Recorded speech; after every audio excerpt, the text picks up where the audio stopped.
Hello. Hello, everyone. How is everyone today? That's great. That's super good. Enjoy this podcast. It's a good podcast. You should listen to it. Listen to the whole thing. Sometimes Wooly hides a funny meme at the end of the music. That's not true, but you'll find out if it is. Sure. All right. I'm not one to turn down a new marketing scheme. Yeah. Absolutely. Did you know that that people hide memes in their products? It's true. Did I know that if people hide memes in their products, it's true? Yeah. Okay. Well. Hey, so what do you want to talk about? Drugs. Let's talk about drugs. Okay, I was thinking about maybe hitting it up with Babynut first as the worst thing that's ever happened ever. But yeah, let's talk about drugs and drug use. Glad you want to talk about drugs. Okay, how are drugs? I hear drugs are fun. They're okay. You got to give me more than that. Okay, so one Peach Saliva, aka my wonderful page, was like, Pat, you sleep like shit. We need to get you some drugs. Oh, is that the premise? That was the premise. And she's been asking everybody, how can I get Pat on drugs? Because Pat's sleep is so bad. And I'm like, I appreciate that. That's cute. It's cute that there needs to be a premise. Oh, yeah? Because Wooly is like, I Wooly, would love to do one drugs right now.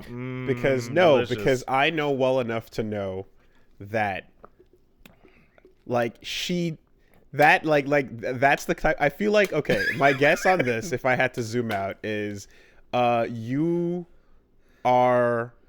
You like, by having a premise in place, yeah, then we get to dodge the fact that in Canada drugs are just okie dokie. But she's just like, okay, how can we get this done? Yeah, this needs to happen. How are we gonna get this? Right? Oh, sleep's bad. Yeah, exactly. So she will find whatever scattershot reason to get some drugs in your body. Yeah, because it was really funny because we couldn't go one day because I lost my credit card. And I'm like, oh, crap, I got to call this. And it's like, Pat, no, we need to go and get those drugs. And I'm like, we need to go? There you go. Exactly. There you go. Yeah. We need the drugs? Big pusher. And she's like, you need the drugs. Big pusher saliva. Okay. All right. So that's pretty much what I thought. So I went to the place, and... this was my first time in the Canadian government. La Société de Cannabis de Québec. Yes, that's correct. And it is the most bizarre store I have ever seen. Because it's fucking clean. It's not just clean, it's the layout. It's like a hyper pharmacy. The empty room, and then the lead into the... So, yeah. To describe it to those who are not from Canada or don't have one of these stores in your area... straight up, two big dudes at the front behind the desk with Garda security, and they're checking you for ID because you ain't getting in there unless you're 19. It's the Men in Black front. Yeah, that leads to the real thing. And it's the kind of thing where it's kind of like an airport where there's a big center slab that has the logo, and you go in on the left side or the right side, and then on the other side, the left and right walls are closed in, and you would go forward through where the banner is behind you so that you can never see in from the outside. There's no way to do it. So you go in, and it's an extremely long pharmacy counter with like 10 clerks on it. Bud tenders.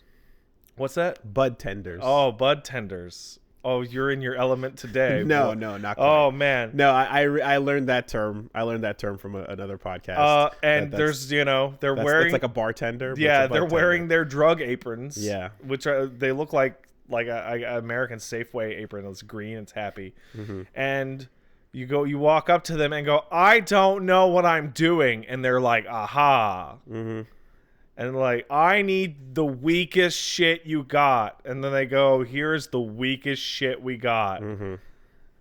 And I'm like, do you got the vape thing? And I feel like a scumbag. They're like, no. No. And I'm like, no, why would you go that way with it? I was told by people to. Okay, well. And I'm like, That's also not where you go if you want the weakest thing. I don't know. Okay. And then they're like, well, here's some drops. I'm like, thank you for my drops. I will go now. Okay. Yep. So, everything about that place, I think it's not the first time we've talked about it, but it's more than bizarre. It's really interesting because it is designed to specifically combat anyone who is a boomer that has bad thoughts and fist shakes about the concept of there's this no being shelf legal. that you walk up to and look at. Right? It is a, like, just architecture alone, before you even talk about what's happening inside the place. Architecture is designed in such a way that if you are a boomer and if you are like all these kids in the drugs these days and you happen to walk by it or walk into it, like, you are forced to confront the nature with which this is the most professional looking, it's more clean and organized thing you've ever seen. It's more official and clean than the passport office. Completely. It is more on point than the DMV or the equivalent we have here. I don't even know what we fucking call it. I hate that. You know what I mean? Like, it is like 100% clean and lined up in such a way where you're looking at pure future. And because there's no shelf and there's no nothing, anyone who of the boomer status or what have you that does walk in is met with a person who just asks, hey, what do you want? So any thoughts about, like, the alleyway drug users and shooting up and whatever, and this is what we're gonna, it's like you are forced to take all of those ideas and throw them out immediately. It's confrontational with how over the top they're being in being. It is clean more sterile and clean and straight lines than the government booze store. Yes, our own SAQs here. The Société d'Alcool So for de those Québec. of you in the rest of Canada, including also outside of Canada, out here in Quebec, if you want to get fucked up in any way, go to the government. They'll fuck you up. You can also go to the corner stores, but the government has the hard shit. And all the good stuff. And those are pretty much standard fare. Like, they're kind of like made to look like vineyard style. They're like a boutique. Yeah. Well, here's the difference, though. Have you been to an alcohol store in America? I have not. Those are like just fucking sketch ass, like corner store style, lights and aisles and just like, it's just scattershot. Yeah. Right. The way they have it set up here is surprisingly like there's an attempt at class. Yeah. With like some barrels and vines and little bits of grading sort of set up and separated and little hanging signs for each section and whatnot. The shopping carts are not super gross plastic shopping carts that are clearly like they got the fucking cigarette butt stains on them and one wheel doesn't work and shit. Like, they have these little like French cute, I'm going to put a few bottles but not too many. So that's a small shopping cart, so you can't overload it. Aside from that, in addition to these places being fancy, they do that. They are staffed by people, booze and weeds together, who know every single fucking thing in that place. There's that. Because those people are getting paid a for real ass wage. Okay. Getting an SAQ or which is the booze one, or a SQAC, I think it is, the weed one, that's dollars in your pocket. People fight and kill for those jobs. So, they're also government jobs, so you get a government pension with them. You get a government pension, you get the insane benefits. Yeah. Good coverage, all in all. They get starts at the SAQ at like $18 an hour. Oh, yeah. That's your starter salary. Government jobs are shooting way up there, for sure. That's no question. But in fact, I remember when my friends were applying and they were trying to, like, the thing about it too is like if you move, there's a whole setup thing of like priority of SAQ employees where like you definitely can get transferred to any other one nearby. Yeah. There's like a sense of tenure in a way, like a priority system based on how long you've been. Hey, you want to be a drug dealer? Get $18 an hour for government benefits. So there's that. But in any case, though, I like the idea of basically like forcing anybody to like You must take this seriously. Yeah, you have to confront any dumb ideas you have. Yeah, and the place that we went to one way out of the way because we didn't want to go to the one in front of the movie theater. Yeah, because one of them in front of the movie theater is hope you don't have an afternoon to spend. Because that place is fucking ridiculous. It takes forever. Well, it's literally the central downtown location of Montreal, so there will always be a 45-minute line. So we went down to one that was out of the way, and it's like, wow, this whole neighborhood is a shithole, except for the drug dealing store, which is immaculate by comparison. Yeah, it's fucking hilarious. So there's that. All right. So, how are your drops? They tasted like a wheat, like I was chewing on grass, like actual grass off the floor. Have you ever... The taste of which I remember from my childhood. Have you ever... Oh, wait, I asked you about wheatgrass before and you freaked out. No, I'm as of yesterday, fucking bordering on straight edge with the drugs because back when I was hanging out with my Russian friend and Fuggins and all those people... a buddy of theirs came over and had weed brownies and said, hey, man, we should have these. And I was like, I don't know. Mm-hmm. I've never tried this before. And they're like, oh, it's fine. Yeah, brownies will fuck you up. And then they gave me a weed brownie, and I said, boy, I sure do love brownies. So you ate the whole thing? No, I ate 2. Yeah, okay. So there you go. And then I remember being very irritable. Mm-hmm. And everyone was very annoying. So remember that time when you were X years old and you were like, alcohol, and all your friends are like, alcohol. I do remember that time. And then you drank a whole lot of it. Yeah. And then you went, oh no. Oh no, alcohol. And then alcohol was like, oh yeah. Yeah. And then you relieved yourself. Mm-hmm. And then afterwards, the next morning, you were like, fucking alcohol. Yeah. Right? And then after that, you go, okay. Notch moderation aware of the so what you did is the exact same thing, and if you interpret it any differently than that, you shouldn't be, because guess what, now you know that 2 brownies is way too much for you, and guess what, generally speaking, that's way too much for anybody, depending on how it's mixed. Yeah. But that's insane. Yeah. And it's also going to be way stronger when you're ingesting it in your stomach anyway. Yeah. So these are all things I really wish someone had told me. Certainly. But for what it's worth, right? Because I remember biting into the second brownie and the guy who brought the brownies looking at me and going, yeah, I made the exact same mistake. I made the exact same mistake, not knowing that I was like, oh yeah, food, right? Sure. And here's the thing, before you like get your Sharpie out and start marking the back of your palm with an X. Oh yes, okay. For straight edge. Thank you. Yeah. Which you said. Yes. Before you start doing that, just know that you basically did a keg stand. Yeah. Solo. Yeah.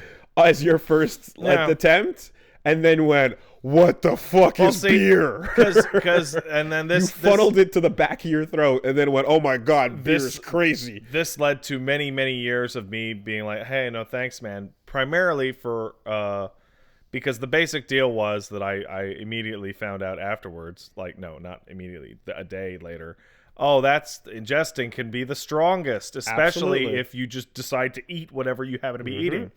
And then I'm like, well, here's the issue. I had parents who were chain smokers, not weed, just the good old cigarette. Both of them were having 2-3 packs a day, right? And then they quit and are now still alive because I nagged them as a child to quit. I win. Good. Anyway, point is, the idea of inhaling smoke is like repugnant on its basis. So everyone that I spoke to, I'm like, I might, but I'm not going to smoke anything ever. Ever. So they go, well, what about food? And I go, well, yeah, I don't think that's a great idea either because I had such a negative experience with food. So I went, So which leads to now where there are now 4 different weeds. I mean, quite frankly, there's way more than that. Okay. Right? You can inject the weed? You can't. There is a syringe of weed.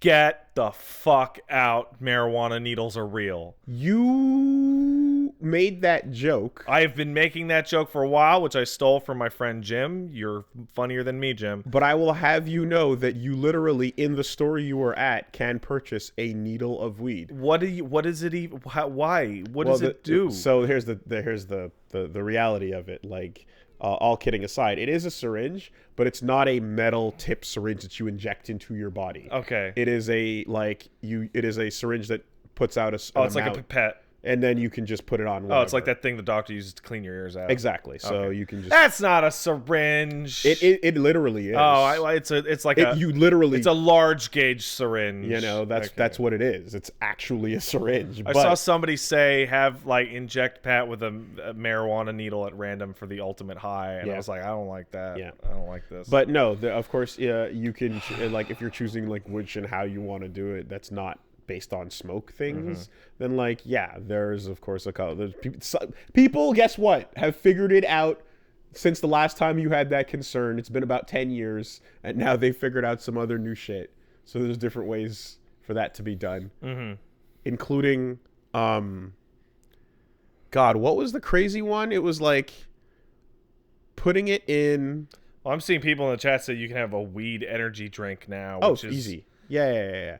Nonsensical. Well, okay, if you're talking about literally just ingesting it, I would like to eat one weed, please. Then there's food, there's gummies, there's drinks, there's all kinds of shit, whatever. But I remember, I don't know how I don't think it's this. I don't think it panned out too much because it probably is just a waste. But someone had a thing that was the room humidifiers. Yeah, there was a thing like that. Oh, get the where fuck it's out! For the purpose of emphasizing the hot box in a way. I don't know. That seems like you're wasting. You're wasting a ton of it. Most of it's gonna just settle on the wallpaper or whatever. But effectively, if you wanted to just breathe that in instead of actually having I just want a constant low level high every day. Right? Then I imagine I imagine you'd probably sit next to it and do that if for some reason inhaling it directly would be bad, and or any other methods would be bad, Yeah. Not going up the butt with it. I'll just dump a whole weed in your butt. I mean, it's what is it, pink membrane, right? Anywhere that in the body that all the body's outside juicy bits absorb stuff good. So yeah, if you got a juicy bit on the outside, yeah. But anyway, not to mention that the whole thing with bongs and whatnot is also I don't understand the bong. Well, so you know how you know what you're just saying about how you hate the smoke part? Inhalation, yeah. Yeah, so in this case it's still that, but it's No, I mean I actually physically don't understand the mechanics of a bong and why there's water in it. Oh, okay. Well, so I've done shisha, and that it's the same principle. Yeah, shisha sucks. Or what it does is, if you get a nice flavor, it tastes Here's nice. the thing. Here's the bonus on inhalation. No shit. Horrible perfume allergy. No shit. Which means being near... Every time I'd go do shisha, I did it twice. Yeah. I went in, sipped one, and my brain just... the migraine that your eye is going to burst out of your head? Yeah. This is great. People enjoy this? And it's no, it's actually me. So it doesn't suck. It's just your body's fucking... My body has decided that it sucks for me. It's rejecting something delicious, right? So, but... Oh, here's one thing you would like about it. Is there's these little plastic nibs that clip onto the tip of the thing that you inhale from. Yeah. And those are personal. Oh, yeah. So, when you hand it to the next person, you disconnect your nib and you put your own one on. That's appreciated. And it's hyper hygienic. So that's nice. But anyway, no, what I was going to say is there's basically a process by which the water at the bottom creates vapor. Yeah. And then that gets lifted up through a tube that then goes into what you Seems inhale. like a wildly inefficient vape machine. It's not. It's actually hyper concentrated. Okay. And, vaping is obviously, it's the same idea almost. Yeah. But the difference here is that, by having the water in place, then you're not getting that ashy thing that you just hated, which is all the fiery stuff. Yeah. Anytime you're I'm breathing in No, it's the breathing in. Yeah. In general. So, for me. So by adding water into the equation, it's more like vapor, and thus it's less harsh. So, like, this whole process, by the way, it's possible that I am slightly still high from yesterday because I did it last night. How much did you do? The minimum possible amount. You're a tiny person. I'm not that tiny. It's probably through your system. My tolerance is 0. But you don't know. Can you feel it or not? Can you tell? I felt a little, but because I had the 0. Because there's residual head. Paige was able to tell that I was much higher than I was. Because she said, look in the mirror. And I looked in the mirror. I'm like, oh, those are big. I mean, you like in general, do you still feel any like head tightness? Yeah, a little. Then yeah. Yeah, okay. Then yeah, that's that. But what the fuck was I talking about? We went into water and then the vaping thing and then the fire and the inhaling. Yeah. Oh, the one thing that I found profoundly negative, and again, this is me. This is all Pat, is I gained a larger bodily sensation awareness, which included my heartbeat and my bodily internals, which I want to pretend don't exist. Yeah. The idea that my body is, hey, Wooly, you know that RPG that we liked where one person gets an X-ray of their body and their body is a skin and then nothing on the inside? It's literally like a black void. Sure. And they go, huh, that's weird. What's up with that? And they go, That's what I imagine is inside each of us. So here's what's up. I was going to say if you ever, but at this rate, knowing Paige, it'll be when you eventually get guided down the rivers of ayahuasca. Well, here's the thing. Or anything actually beyond like weed for whatever purposes. I'm gonna start shooting that heroin. Well, here's what's up, right? Anything a little bit more intense than whatever you had. Yeah. And you are going to be on a journey where I guarantee you are going to confront the sound of your heartbeat. Yeah, no, that was yesterday. And you're not only going to have to confront it, but it'll be about you getting over that. I didn't like it. Well, that's the point. Yeah. And then eventually you're going to have to learn to live with it because it's literally been living with you. No, I don't like it. Well, that noise that I can see a journey that involves you coming to get acquainted with and eventually comfortable with that noise. I didn't get comfortable with it, that's for sure. I became very uncomfortable for the entire time period that I could hear my heartbeat. I hear you, but you'd be surprised what your brain can do, you know? No, I wouldn't. My brain? Yeah. My brain can do all sorts of stupid shit. Yeah. I hear about people like rewiring their shit in crazy ways. Yeah. Though that is a matter of time because at the weed store we picked up one weed for me, which was baby's first sleepy time. And then But if you're eating it, it's still gonna be hard for it to be small. Like to microdose in that. The exact dose that I exactly had was 2.5 milligrams of THC. Okay. How much CBD? Way more than that. Okay. Like the vast majority of it. Oh, so you just got the CBD stuff then? Yeah, but it does have a little. No, I got there's CBD oil, and then there's the one up. Yeah, well, the more THC in it, the more effective the CBD part of it is. Okay. But if you are doing, like, if you just want super weak high, then you're gonna get mostly CBD, which is just all relaxant. Yeah, pretty much. Yeah, that's what I got.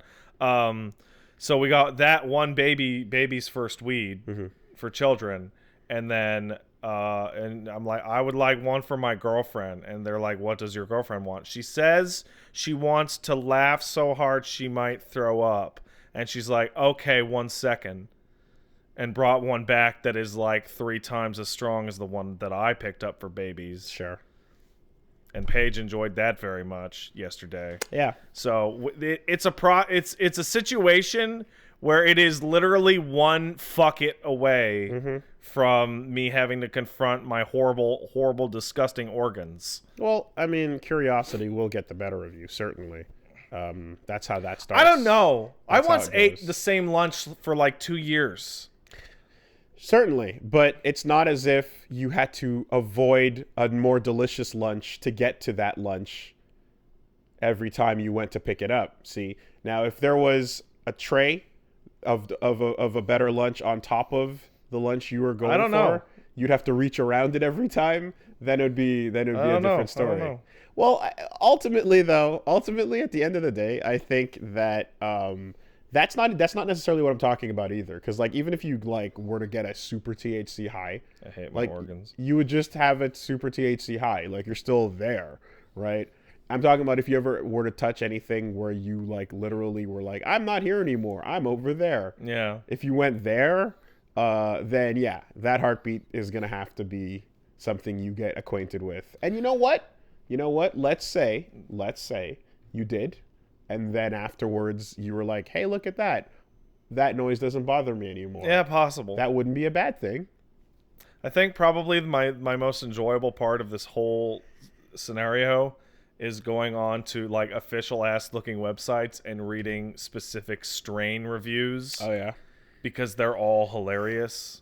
Because all the weird dumb names that like street hustlers came up with are now official. Yeah, but also it's like people doing car reviews but for like altered states. Yes. It's like aftertaste minimal, excitement level low. However, I watched TV for half an hour without realizing the television was off. It would be fantastic if we could get the official Quebec announcer phone voice lady. Yeah. That's just like pour service en anglais. I hate that bitch. I hate her. Yeah, right. So if we can get that super official sounding thing where you're basically having someone walk you through the idea of like, OG Kush. Yeah. 1996, right? Or Quebec Gold. Yeah. 2011. Discovered in Sebastien, Quebec's backyard. It would be wonderful. It would be really, really funny because, Pineapple Express is a name that's real now. That's the name of the thing. Literally going down the list and it's like named after the hit movie. And I'm like, oh, that's stupid. Remember Children of Men? I do. Remember when the old guy was like, Strawberry Cough? I do remember. Yeah, Strawberry Cough is real. Like, then these names are like, they're like the street has named official things that the government has to write and print labels for. And they're all really stupid, and a bunch of them are existing copyrighted shit, but who cares? Who's going to fight who on that? Pretty much. So, all in all, a net positive experience. Yeah. So, doing keg stands, not a good time. Well, that's what happens when it's not legal. Yeah, I guess.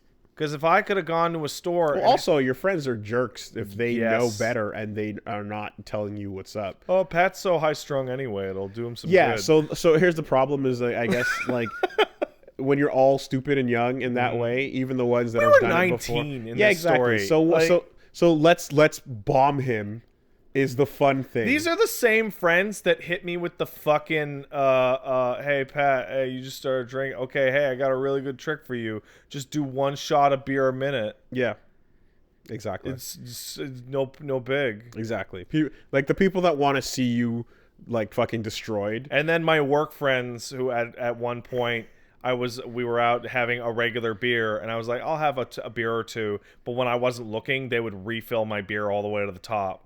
And I ended up having like 15 beers. That's I mean, no, you didn't. I had many beers. You didn't have 15 beers. I had 30 beers. Tell me again that I didn't have 30 beers. Because I physically, literally, one night had 9 beers. That's many beers. That's very many beers. Yes. And that was the cap. That was the absolute max. Yeah. So, anyway, what I will 15 beers and 1 weeds. Okay. Well, so consider, if you will, right, that like each one of these experiences defines the edges of the road. Yeah. And now you know where the edges are and not to go off of them. So now that we're on the podcast talking about getting high. Mm-hmm. What's the countdown to so? Have you tried DMT? See, the fun thing about dimethyltryptamine. Oh my god. is that because it only lasts 10 minutes, you can start and end your journey more than once on a podcast. That's that. You can actually straight up do it because it'll last, and then you can go through top to bottom. It's wild. That's some wild shit. Yeah. Is it not still kind of weird that to go to a store and buy marijuana? No, I find that bizarre. No, it's completely been numb to me, and here's why. I have a friend who has chronic pain. Yeah, and she has been having it provided by the government for years now. Oh, okay, well that takes a lot of the weird off. So basically there's been weed stores here for a long time, but they're dispensaries where the person with some kind of illness, can get, and unlike say California where it's like, oh hey, oh I'm so sick, oh dude. You look super fucked up, bro. So dude, I got the chemo, bro. Yeah. Unlike that, it was like, no, this is actually super duper specifically handed out and much more highly regulated in this way. But it existed for so long that it was like, yeah, that's normal. That's a part of what's up. They already had that stuff figured out. And furthermore, like, the more you find out and the more we're learning about just like how nothing it is compared to alcohol and cigarettes. Oh, dude, alcohol is so for real bad for you. And... right? Like, it's so much more infinitely destructive than those two. Yeah. And on top of that, you find out about the fact that the only reason why it feels like it's worse is because some rich fuck asshole spent a lot of money trying to make everyone afraid of it so that he wouldn't lose his money because his business was threatened by it back in the day. And you go, holy fuck. So we were socially engineered into thinking something not that bad was infinitely worse. I remember being a young man when I was like 14-ish, and my dad, I mentioned that a friend of mine was smoking weed, and offhand, right? And my dad was like, you got to be real careful. Yeah. Right? I had friends that died from weed. And I'm like, I'm just like, you narrow your eyes just a little bit. Yeah. And I'm like, you didn't.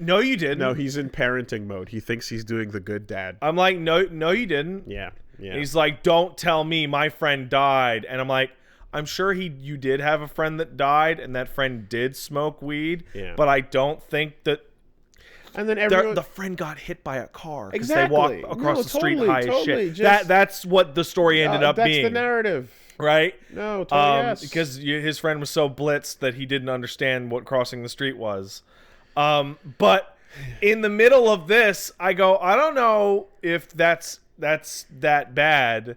And my mom just goes, yeah, I smoked weed when I was your age. Yeah. Just apropos. And I'm like, wow, there was no parental discussion about how to handle this beforehand. Because then the dad turns to mom and goes, what? Yeah. Yeah.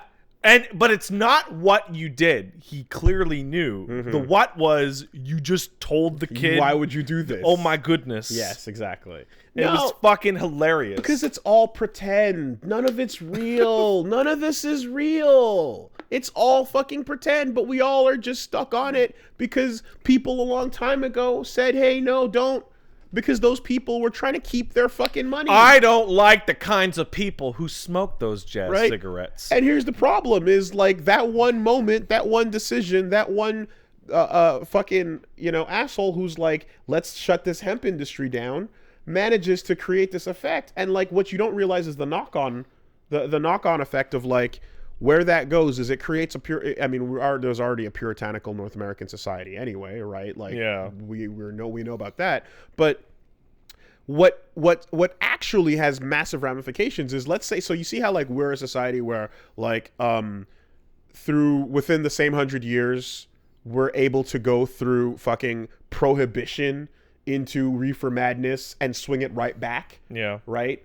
But the at the height of when it was the most stigmatized, then you have all these other countries that are like coming up into their own, that are influenced internationally by America's policy. Yeah. So now when you look at the level of insanity that like a lot of countries have, like a lot of Asian countries have towards like drugs. Any concept of remotely anything close to drugs. Yeah. Right? It becomes like a reflection of just like, because America had this image that was putting out of like, this is the worst possible thing in society. I'm gonna blame Nixon. I think Nixon was the problem. Didn't Nixon invent the war on drugs? I mean, I don't have the war on drugs history for you, but I can tell you that wherever it started, that thing had a massive effect on a ton of countries about that.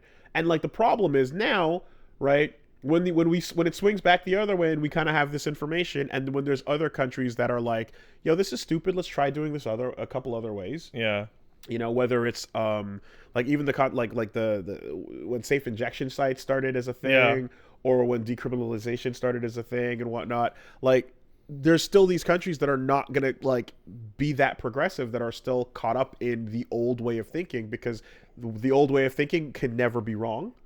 And so it's going to take infinitely longer for those places to realize this is all bullshit, you know? But it's too ingrained at this point, so people in the meantime, like, get fucking their lives destroyed over nothing. It's also really weird, particularly for... One guy wanted to hold on to his money. That's it. That's the whole thing. It's particularly weird, and I brought this up a while ago when we were talking about the anime thing on my stream, but it applies here as well. It's like, everything is super weird because we live in Montreal, the city that gives the least fuck of almost any city on the continent, the North America part. So, hey, American tourists from Vermont, Maine, and New York State, you want to drive up a couple hours, come on down, get a good old beer, smoke a weed, and then go touch a stripper? Come on down. It's all cool, man. Yeah, that's a little bit of what we got. And hear the weird language while you're doing it. Yeah, hear a weird accent. It feels like it's not real because you're in another country, right? Yeah. Yeah. You just, this whole thing is gonna take a while to untangle. It's eventually gonna just normalize so that the reality of what it all is will determine how dangerous it is. There was a moment that I was like, I'm not being affected by the weed's bad scaremongering. I don't usually care. And then I'm looking on the internet on the website, and there's a mention of like, this strain is perfect to give to young babies when they have colic. And I was like, infant? And I'm like, wait a second. Is this the weed scariness, or is this actually bad to give to a baby? How high can a baby get? If it's CBD, not very. Yeah. And then I think back, wait a second. I vividly remember relatives telling me how to shut the babies the fuck up with just a little bit of whiskey. Just a little dab of whiskey finger in the on blood. The baby's gums. Finger in the bottle, finger in the gums. There you go. I remember that discussion. Get that baby like, wah! Get that baby fucked up. Just quiet down now, baby. Yep. All right. So how high-end drunk can you get a baby? Well, okay, let's get the funnel out. Baby, you hold on to the sides of the keg like this. We grab your legs. There you go. Chug, chug, chug, chug.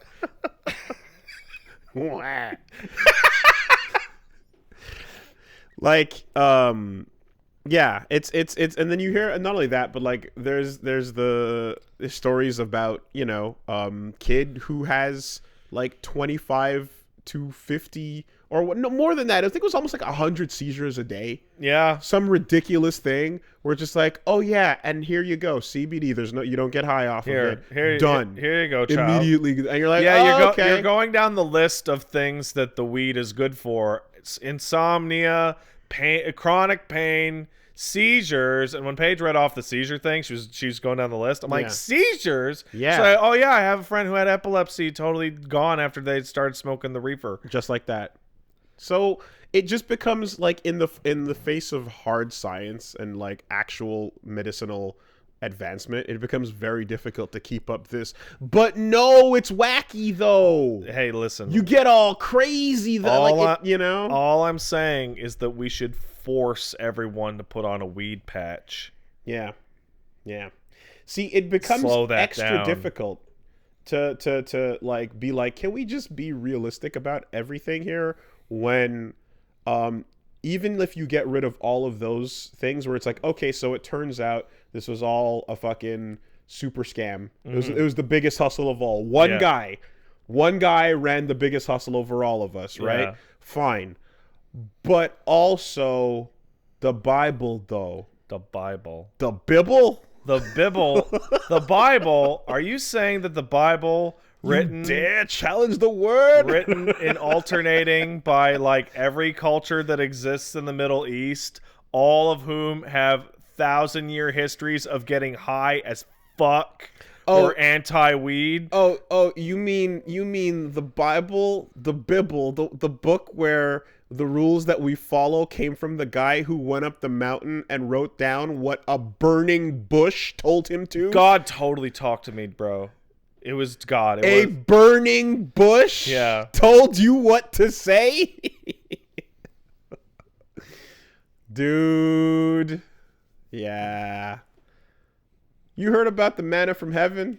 I've heard all sorts of shit, but I forget. I could have heard it and forgot it. Okay, I'm gonna butcher it, and I'm not gonna do it justice at all. But let's fuck it up. This is one of those fucking Rogan talking points you hear about all the time. Okay, here we go. But the short version of it is this. All right, tell me, Black Rogan. Well, when after being freed by Pharaoh and wandering in the desert for many a year, for 40 years, give or take, right? Then you had the entire Jewish tribe that was being provided, their provisions were being given to them by God. Yeah. Right? And like the Bible describes it as manna from heaven. Yeah. And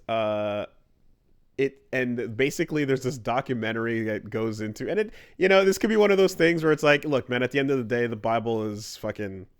It's not a historical document. It's not a historical document. Okay, but like if you are gonna take some words that they say, they do have a thing where the elders and the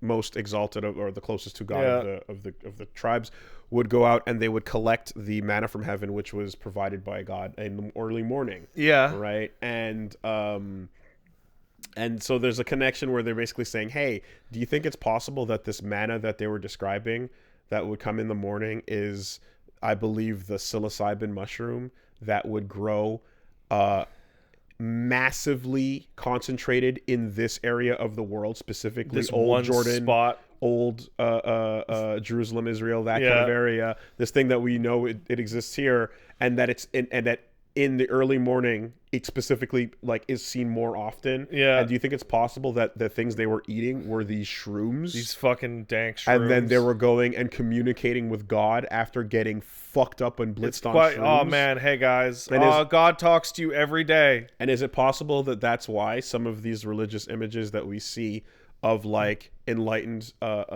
individuals from that time have these halos around them that are almost like mushroom cap shaped, and that the tops of certain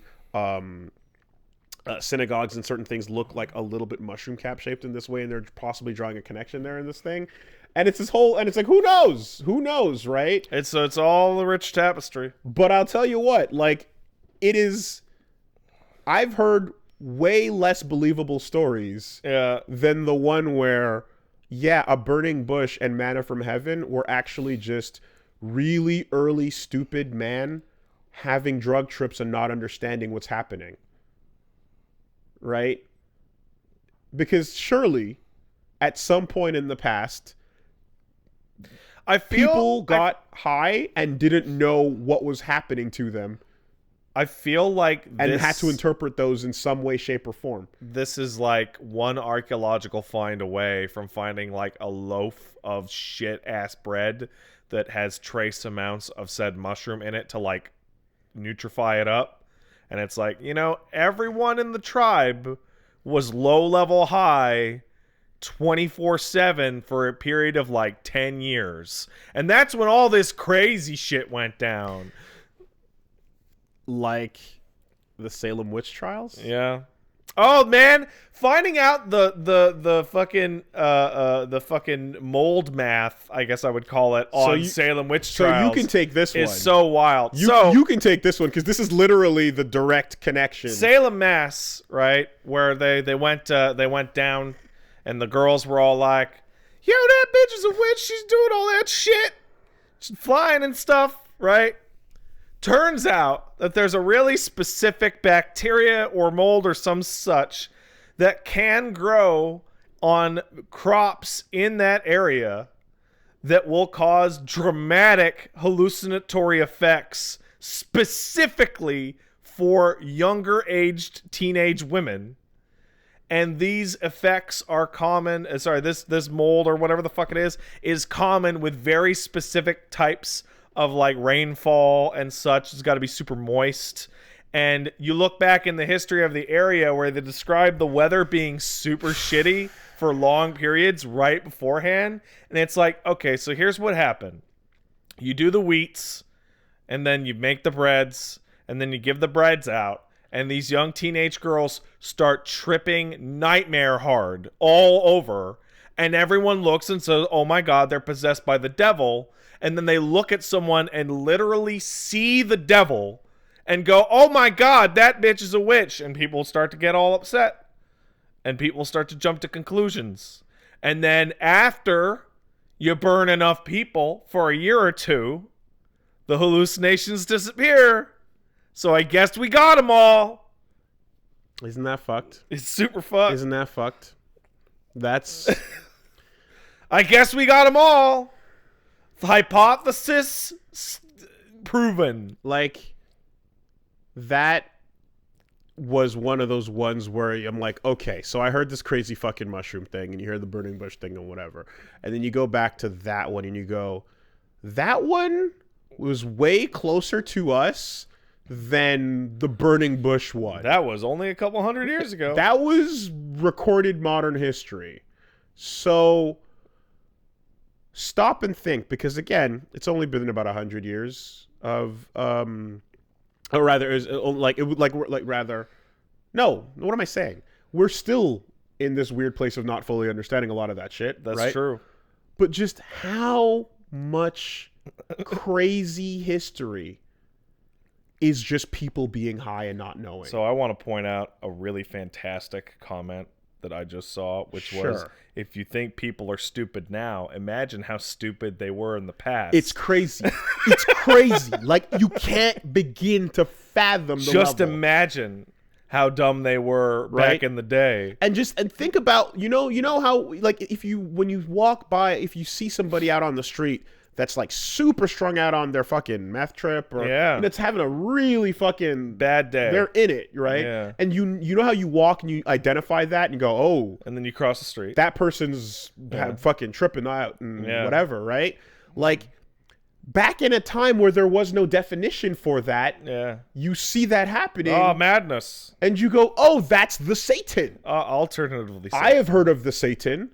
Yes, that's We've true. been warned of the Satan every weekend. And now, here it is. Manifest. What do I do? Right? Burn things. That's what God tells you to do. It tells you to burn things. God's way into it. It's just like, God damn, there's definitely an insane amount of history that is just 100% attributed to, oh yeah, that was just fucking, that was drugs, and it was a natural thing you ingested that fucked you up and you didn't know it. Always makes me think back to like the story of Joan of Arc and how God talked to her and told her to kill all the English. And I'm like, I'm pretty sure God did talk to her. Oh yeah. And told her to kill all the English. But I'm pretty sure that was Joan of Arc's personal internal God. Yes. Talking to her. That's correct. She did have a voice telling her what. She absolutely did. But there's a word for it. It's called a command delusion. It's the most dangerous form of schizophrenia. Sure. Only like sub 1% of people have it. but it's the voice that tells you to do things. Son of Sam was hit with command illusions. His dog told him to go kill people. Yeah. Sorry, his neighbor's dog told him to go kill people. Now you know what you have to do, laddie. You burn them. You burn them all. Yeah.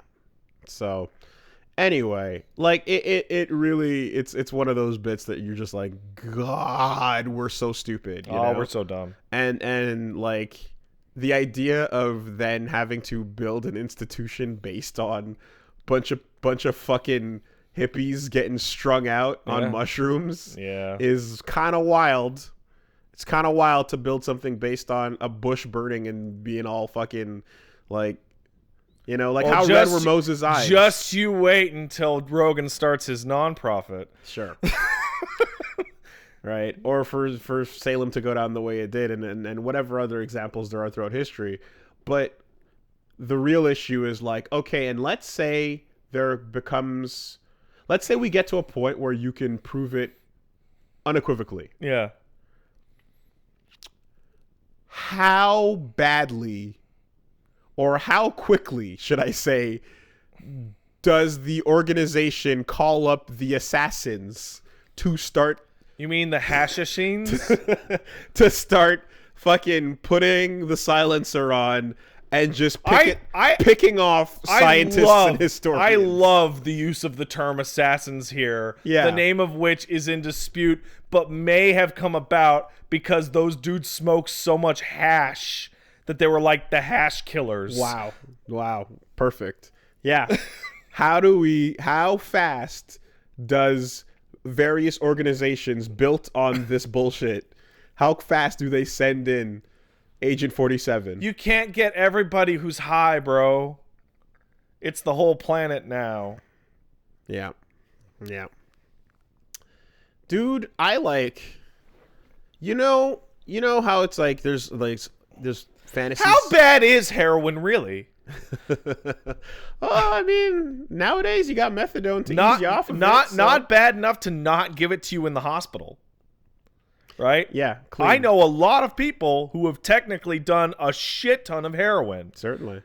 Paige has been in the hospital millions of times, and they hit her with the morphine. I've been in the hospital, and I've been hit with the morphine. My dad was in the hospital and got hit with the morphine, and he had never done one drug in his life other than alcohol. Yeah. And then he comes out of the hospital and goes, I was in a lot of pain. But that morphine, though. And I'm like, really? He's like, yeah, I kept Same asking here. for more. I was a kid. I had nothing. And then I had a button. Yeah. Oh, they gave you the button. I got the button. Oh. Paige was just talking about the button the other day when she was talking about being in a coma. Guess what? Yeah. It's really good. That's a good button. It's a very good button. That's what she said. It's so bad. My dad also had the button. It's a problem that it's a button.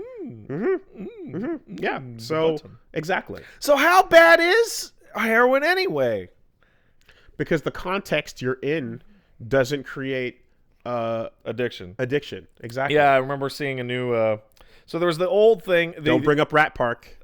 I was gonna bring up the rat part. Nope. Don't bring up Rat Park. Why not bring up the rat part? Because Rat Park has been disproven. Oh no. Rat Park has been disproven. I wish I could call in Punch Mom to tell us more, but she's been doing a lot of her studies. Oh. And Punch Mom did inform me that Rat Park has actually been disproven, and that there was a lot of other things happening that could not be recreated. Darn. Yeah. So unfortunately, as great as an example as that is, it doesn't work anymore. How bad is crystal meth really? Well, I saw it looked pretty cool in glass form on the Breaking Bad. I mean, that's an aesthetically pleasing drug. If you got the colors on it, you never know, right? But yeah, people are asking, what is Rat Park? Sorry. Okay. Well, the short version of it is that there was an experiment that was done where there was a rat that was put in a container that had nothing, and then a button that it could press for drugs to get heroin. Yeah. And then there was a rat that was put in an enclosure with multiple rats, and like a slide and food and all sorts of toys and all kinds of things to enrich its life, so to speak. And it was just a situation where The one obviously in the enclosure with nothing going on did nothing but heroin until it dropped dead. Yeah. And the ones that lived in the Rat Park Haven enclosure, they, in theory, had more fulfilling lives, so they almost never did it. Yeah. And the idea is concurrent with a theory on drug addiction, which is that it is associated with pain relief more than happy fun times.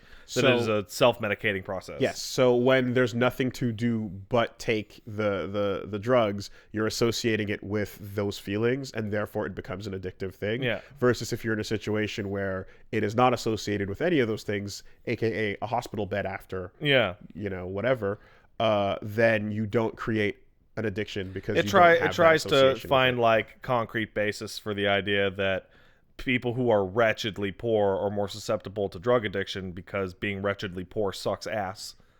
Thus, drugs are better by comparison. Well, it also doesn't help when the CIA is bringing them to you. Yes. And physically handing you the drugs and saying, please take these. I would distribute them. Delicious. Yeah. Delicious drugs. So, not conspiracy, 100% proven. Yeah. Confirmed. I recently learned that Jackson Pollock was help funded by the CIA to fight the Soviets. Wow. Because his art was the opposite of conformist Soviet art. Wow. So Jackson Pollock right up there with giving those people the drugs in terms of scam. Interesting. Yeah. Interesting. Well, anyway, so yeah, you can't use that Rat Park analogy anymore, even though it was a pretty juicy one. But I like the idea of rats playing in a fun little park. And I like the idea of that being good enough that they're like, yeah, I don't need to go press the button. Look, I got you. Yo, we got a soccer game to go play. Yeah. You know? I gotta go fucking... I can't be high when I'm doing my rat taxes. Yeah. We got slides to slide down, wheels to run in, you know? Go sniff that butt tail over there. Oh, yeah. Good times. Also, rats are social animals, so any test on a singular rat in isolation is fucked up and not very useful. There's that, I suppose, as well. Because rats, like, whenever you get a rat, everyone's like, get 2 rats or 3 rats. Getting the 1 rat is not good for the rat. Like, I think ferrets are like that also, maybe. So, yeah, I was going to a place where I was like, you know how it's almost impossible for, like, these types of discoveries to ever actually change things because, like, we're too set up. Yeah. Right? Like, the place that the world is in at the moment, at the very Society's least. going okay, I guess. Well, that's not what I was going to say. I was going to okay. say that it's like it's locked in, right, in such a way where, like, if empires were built on incorrect ideas, then those empires are not interested in, like, correct ideas. Well, I mean, every single empire that currently exists is built off some dumb bullshit from, like, way back. So, well, almost not every. I'd say the Kardashian empire is not built off of some old bullshit from way back. Okay, it's built off some dumb bullshit from right now. Yes. However, the idea that, like, it's like if there suddenly was complete just, like, clarity on certain topics, it's like, would everyone suddenly just swerve and change their minds on things, or would it? It's like, of course not. Right? It's just way too locked in, and habits are habits. But you know what you're talking about? Memes. Well, you're talking about real memes. Real memes, yes. Yeah. Yes. Actual memes by the old definition of the term. Yeah. And I like, you know how you fantasize about, like, you know, you have like oh, what if I had superpowers? You know how cool it would be if I could fly? Yeah. How cool would it be if I could stop time? Yeah. Or read minds and all that stuff? Yeah, what if you could just wave your hand and make somebody not stupid? No, that's not even that. Because God. I had that. That's too strong. So I had that strong when the Hitchhiker's Guide to the Galaxy movie came out because of the point of view gun. Yeah. Right? The point of view gun, like, remains one of my favorite fictional inventions of all time. Yeah. Because it's so satisfying. Where it's just like you hit someone with this gun, and if you're holding it, they see things from your point of view. Yeah. Right? And you shoot them, and they go, "Oh God, fuck, I'm sorry." Right? Amazing invention. Right? Yeah. But no, like, I was saying that, like, one of the things that's equally up there with all those, like, fucking stand power / superhero power things that we imagine is like, one for me would be the ability to open a portal to the past that's not actually something you go through. Yeah. It's just a floating camera. Just a window. That shows you something. Yeah. And I'm like, how fucking cool would it be to just be like, okay, this thing, here's what actually happened. Well, yeah, being able to see what actually occurred in history would be very useful. It'd be insanely useful, right? And then it would be so cool because it would just like, it'd be so satisfying if you were able to have like this entire fucking planet like see something and then make a super informed decision based on that and go like, oh shit, what I believe isn't real, or what I thought what I was, what was it? So here's the problem with your idea, Wooly. Sure. The problem with your idea is that you think that if you show somebody No, I don't. Okay. No, I don't. That's I made sure to specify that's not what I think. I don't think at all that people are going to suddenly see the error of their ways and then change their mind. Like, no, some people will. Yeah. Right? A whole lot of people will not handle it well at all. Yeah. Some people will lash out. Some people will disconnect. Yeah. Some people will find whatever possible reasons they could to completely not accept what the reality of things are, right? But the truth would be out. Yeah. Right? And what you do with it is up to you.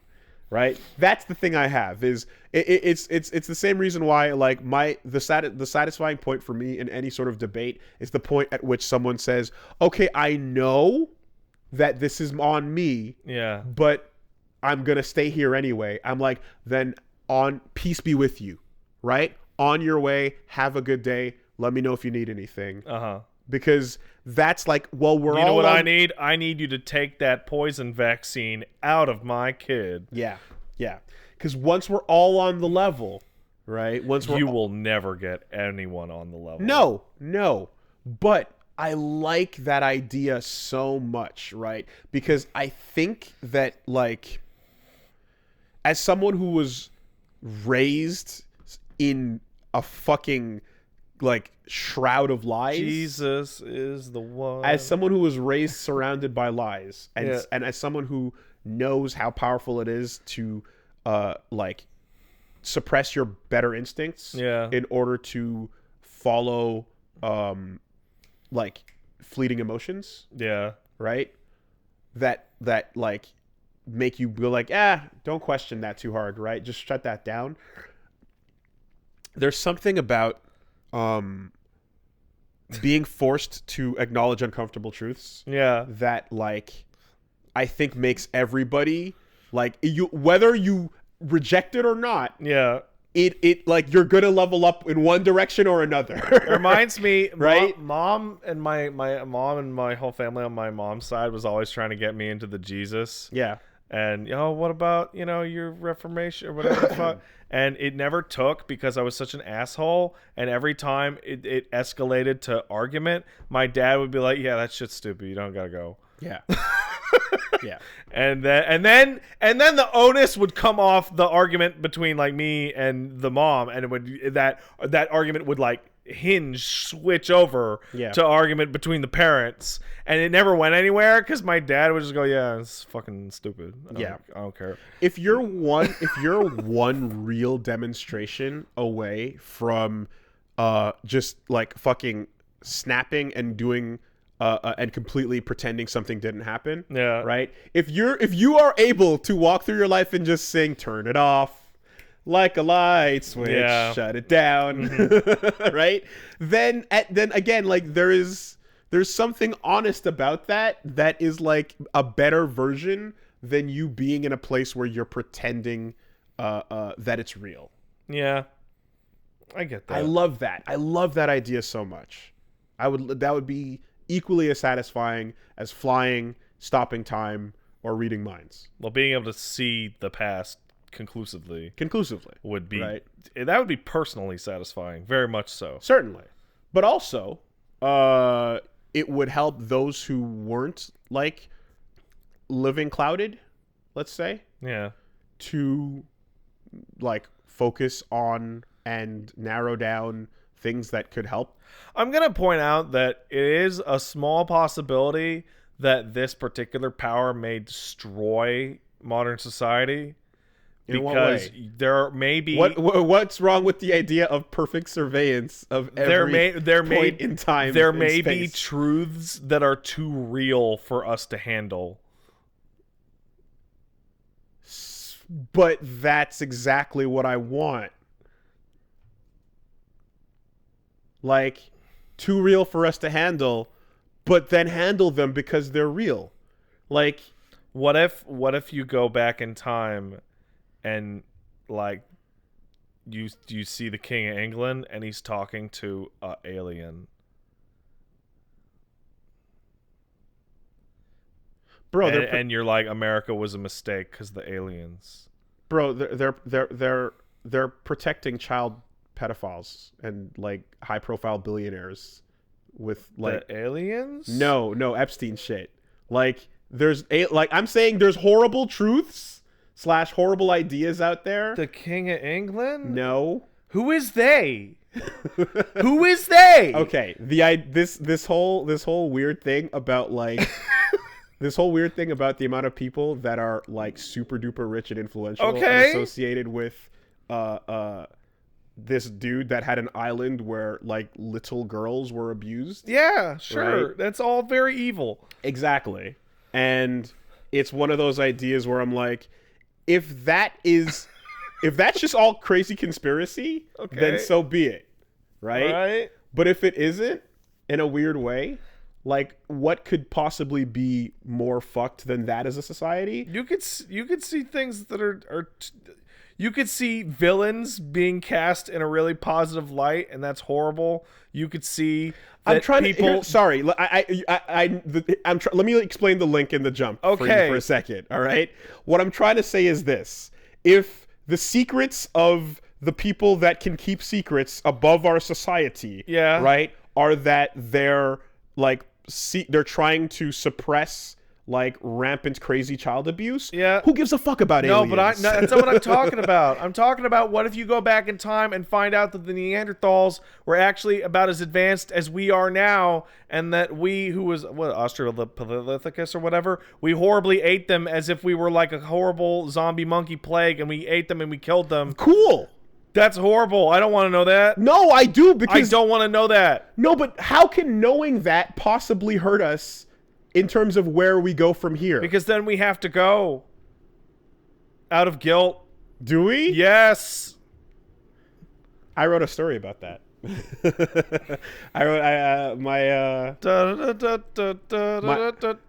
mecha tale, my mecha manga that never came out was about that. Yeah, it was kind of like that. But... and it's an interesting proposition where it's just like, if you build a society on completely wrong ideas, what if you go back in time what is your moral and find out that we used to be extra attractive and had, like, 5 limbs and were super brainiacs, and we've de-evolved over time, and there's no future for us other than getting dumber? I mean, Cro-Magnons were the dumber, more violent of the two. The winner of that argument was the dumber one. Yeah. The Neanderthals were, like, straight up had bigger brains.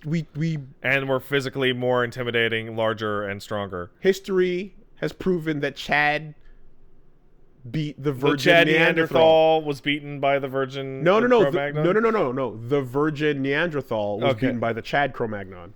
But the Neanderthal was literally better in every way, other than the fact that their larger bodies needed more food to sustain themselves. They're not better when they're dead. Okay, you know what? Can I?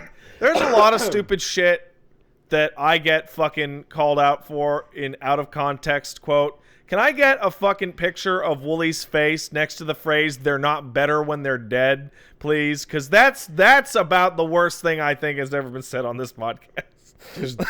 Just don't be dead. There you go. That's it. Fuck you. Anyway, just eat them. I couldn't disagree any harder. To cannibalism. I think full on truth helps us, like, choose where. You know what you are right now? You're the protagonist in a Lovecraft story. Am I? Yeah. Oh, okay. You will die at the end due to this point of view. Because I think the arrow we get to correct where we go from here. The more you find out about yourself, the more you can correct where you go next, right? And if you were planning to shoot way off to the left because you thought we were coming from the right, and it turns out that you were on the opposite end of that, then you can go, whoa, shit. Hey, listen, man, sometimes little white lies are good for you.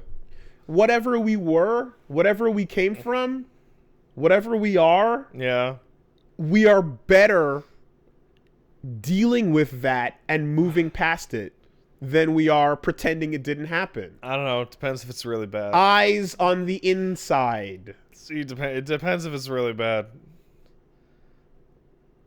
To me, there is no truth. Like, okay, what if the truth was like, pick the most horrible thing you can. Okay, Wooly, you go back in time and view your conception, but your conception is not the romantic act of your parents. It is, in fact, in Argentina, and you are a cross-pollinated clone of Hitler.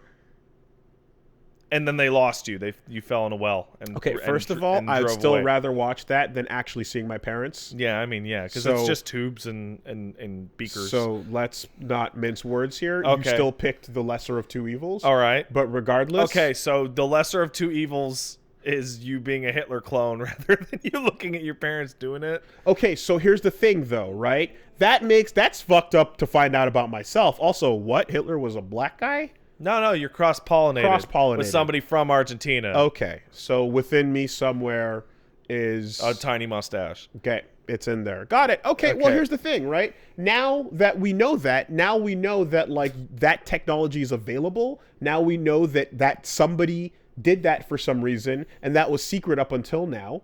And that idea being out there... Yeah, but now you got to live the rest of your life as, like, a Hitler Jr. Yeah, forget me. No, but I'm talking to you about you. But I'm talking about in the long run for humanity.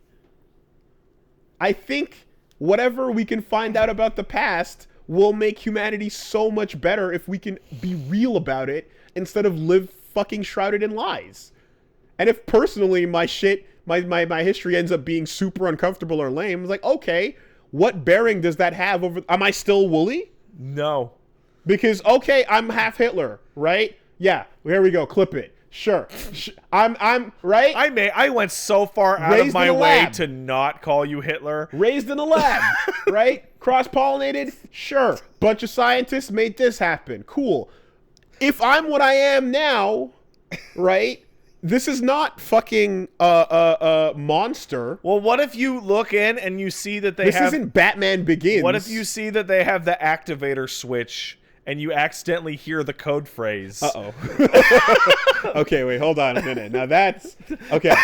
Now that's not good, right? I don't like that. And then you return of the Joker, like, body morph. Yeah, that wouldn't be great. That would be bad. But... like, in terms of but here's, you know what it is though, right? Like, so you can write any story where the challenge of the protagonist is to choose between ignorance is bliss. Yeah. Right? The Matrix in its entirety, right? Everything about ignorance is bliss. Yeah. As a potential better ending, so to speak. Yeah. What was the one? Old Boy. Yep. Right? Yeah. You know that, like, the right quote-unquote answer is always going to be, fuck that, accept the truth. I don't know, Old Boy's kind of messed up. Old Boy's pretty good. Old Boy's kind of a really good counter-argument to what you're saying right now. But I think that, like, you're also talking about personal tragedies. Yeah. I'm talking about human level. Yeah, but Wooly, we're all humans. Yeah, I know. That's why I'm saying there's nothing that could be so bad on a species level that it wouldn't be better for us to know in the end. How about this? You go and use your your past machine. Yeah. And you discover that the world is totally going to end in 2021 and we're all going to be horribly eaten by aliens looking for our juice. Wouldn't you rather go back to not knowing that? No, I'd say we could then live our lives either addressing that or keeping it in mind. All right, so this is morphed into a totally different thing, but this is a question that I would love to ask you. If you were given, like, a genie's wish, like, perfect, and they not a monkey paw. No, a genie's wish. and they gave you a watch you could wear on your hand that shows the time, and the watch is counting down. Yeah. And when the watch hits 0, you dead, and it's inescapable. The Death Note number. Yeah, yeah. Would you wear that watch? Because you're like, well, the truth, I would have to think about it for a while. Because that to me is like the ultimate nightmare. Yeah, I would have to think about it. I probably wouldn't, right? Because at the end of the day, like, my personal life is... Like, you have to understand that my entire discussion here, again, we're talking about... Like, I'm not talking about on a personal level. I'm really talking about... But you can't fight things eventually becoming on a personal level. It would personally affect you. It would. It would. But I'm saying that, like, it would help so many more. Whereas if you're talking about just a personal level, where it doesn't benefit anyone except for me, and it only detriments me, then the conversation changes. Okay, how about this? Right? What if everyone learns something, but it ruins my life personally... then I can deal with that. Okay. But if it only ruins my life and nothing else happens, then it's a different conversation. What if you go back in time and find out something that dramatically improves your life personally but ruins everyone else's life? How? In like, what did way? you know that if you finding out I'm half Hitler? No, like, did you know that if you eat 100 babies at noon in a row, you gain immortality? That would be really good for you. But really unfortunate for at least 100 other people. No, it wouldn't. Well, no, you have to if you find that out. Think of all the long-term good you could do if you were immortal. You see, the best part about that is the premise immediately If you learn this, you must do it. The premise and the conclusion are one. Yeah. And at no point was there a question as to what would occur. No. Because the answer is clearly obvious. Well, you gotta live So forever. the premise, therefore, means that 100 babies will die, and that sucks. It's unfortunate, I guess. It's unfortunate that their brains are so delicious. It's really, that's very telling and great. That's great. That's great. That's a perfect example of, okay, so let's find out why that works. Yeah. Let's find out the mechanics of that. Yeah. Can that help anybody? The mechanics are, it is a pact with the devil who is real. Oh, the devil's real. Yeah. Ooh, devil's real. Okay. Ooh, that's a bad one. You know what would be the worst one? The devil's real? God is not. It's all devil. Yeah. Ooh. I want to say... That's a rough one. God, where was that? I want to say I heard that premise somewhere already. Well, I mean, besides the SMT 1 and 2 version of events, but Satan's real, God is not. That's a pretty interesting one. Yeah, that sucks. Oopsie. That's a bad one. Stargate SG-1 kind of toys with that. But the devil's an alien. Or it's just God exists and God is the devil. Yeah, okay. The usual way is that the devil is active and God is indifferent. Okay. Right? I mean, that's how, like, yeah, a lot. Because, like, even, like, I remember all these, like, people are fighting the actual devil, and they're like, why isn't God doing anything? And they're like, God is doing something through you. And you're like, fuck off. Give me a big fire sword. Yeah, but that also then implies that there's universal galactic concepts of good and evil. Yeah. Which there are. Sure. But if you need to know them, I'll tell you what they are. Yeah, but, like, whatever, man. The thing that created Alpha Centauri doesn't give a fuck whether you're jerking off or not. You don't know that. You don't know that. I don't know that. If an infinite being could be infinitely interested in anything.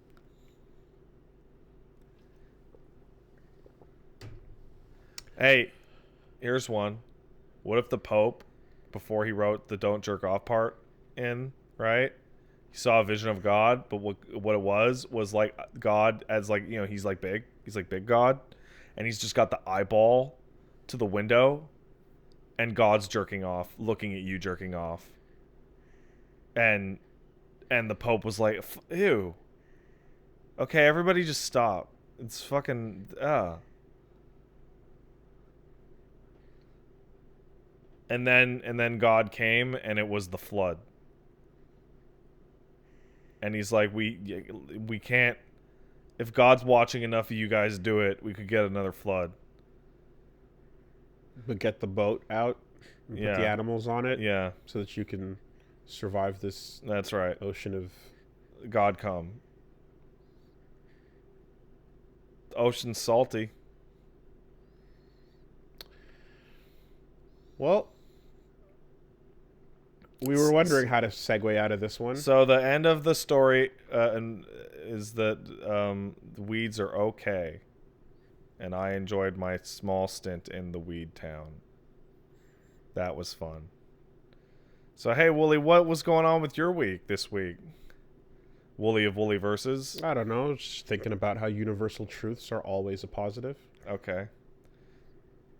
You're like this close to starting your own religion. The House of Universal Truth. Okay. Okay.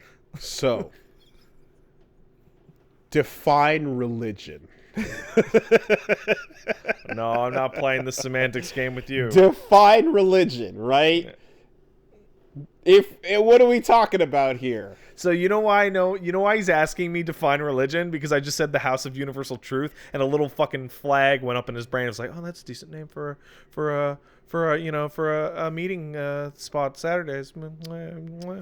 If a whole bunch of people all agreed, oh my god, that the truth, oh my god, was pretty important, stop it, and that like that's a thing that we should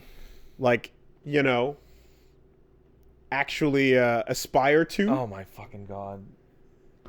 Wooly, come on. Come on. No, you see the problem is that as soon as you get into the point as soon as you create the hierarchy, yeah, then like the big drug orgies happen. Yeah. Because when you have the hierarchy, something in your lizard brain goes, have a big drug orgy. Yeah. And then because the aliens. Because you got to be exactly. Yeah. And you just can't fucking stop yourself. I mean, that's not necessarily bad. So it's like whatever your ideas are, no matter what they may be. Yeah. Right. If you're like, hey everybody, we should do these ideas, and let's say the ideas are actually good. Yeah. But then you're saying, hey everybody, while sitting on a big chair. Yeah, I'm the most truthiest. That's the problem. I'm the king truther. That's the problem. Wooly said. Right? Like sitting on the big chair. Yeah. And it's no good. Don't do that. Right? Also, right? And this is probably the other part of it too. Like, if someone says, that's wrong, that's not true, like, you should definitely burn them. No. Everyone should go, okay, hold on, upset. Let's find out why. Is that real? You gotta update it. You gotta update. Okay, what about when people come in with obviously wrong, fucked up ideas that can't be disproven? Okay, well, right here, we've got the list. That crazy idea has already been addressed. Please, you can check it out. But what if it's not addressed to the satisfaction? Well, then there's a point. There's also a reasonable cutoff point. Yeah, there's a reasonable cutoff point. Yes. Who decides what's reasonable to cut off? Well, is it King Wooly? Okay, so then what would be more difficult, addressing every concern or creating the arbitrary cutoff point? Whichever of the two is less. Well, it depends how comfortable you are with your arbitrary cutoff point. Because arbitrary cutoff points are bad, right? Yeah. No one should decide. Therefore, then take all the bad ones. We have infinite data. We've got time. What do we got? What do we have? Not time? We have time. I mean, you or I, in fact, don't have time. No, but everyone else does collectively. Okay. So they'll handle it. Yeah. So no matter how stupid you are, no matter how much time you want to waste, your subjects will waste it. Eventually. For you. Eventually, fucking R9K. Yeah. Right? If at some point that stupid thought you had, it's like, yeah, someone already asked that. Yeah. Here you go. Okay, I have another one. I disagree. Well, I disagree because I had you forced a fork in the road, right? Yeah. And the fork in the road was either hypocrisy of an arbitrary cutoff point, or accept all stupidity. Yeah. And I'm like, well, if you can look at current ability to like database information, we can handle infinite stupidity. You're right, Wooly. No one's ever asked you a stupid question that they could have just easily looked up. Yeah. Well, at that point, then it just becomes about like that person. Then you just point at the sign that says, "Hey, read this shit first. Look it up." And then when that sign is old and has lost its original value, and guess what? Guess what? Those people will always be there, right? But there'll be people that are not those people. You know what would be hey. And those people that are not those people, I have a really good idea for your point of view. Might be put on the right. I have a really good idea. Do you know how you can get more of your truth out there? By those people. It's not my truth.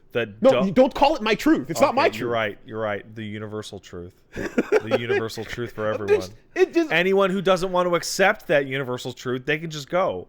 Go where? Away. No. Hang out. Have a good time. But what if they start converting some of your truthers? Define religion.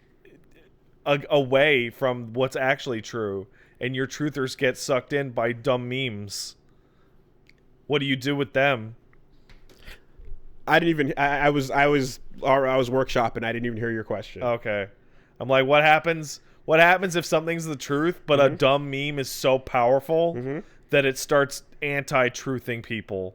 But is it funny? No.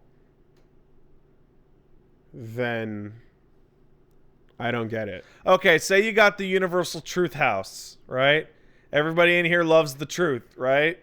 And then a lady comes in, and her name's Jenny McCarthy, and she says, vaccines gave my kid the autism. Yeah. And a bunch of your people go, yeah. Oh, wow, really? And you go, no, they didn't. Yeah. And then you bring out all the big truths. Yeah. And then they go, we're going to leave this truth house to go to the other truth house. Right. What do you do? No, you can't. You got to burn that other truth house Can't down. do anything about that. But you can definitely go. Your cult sucks.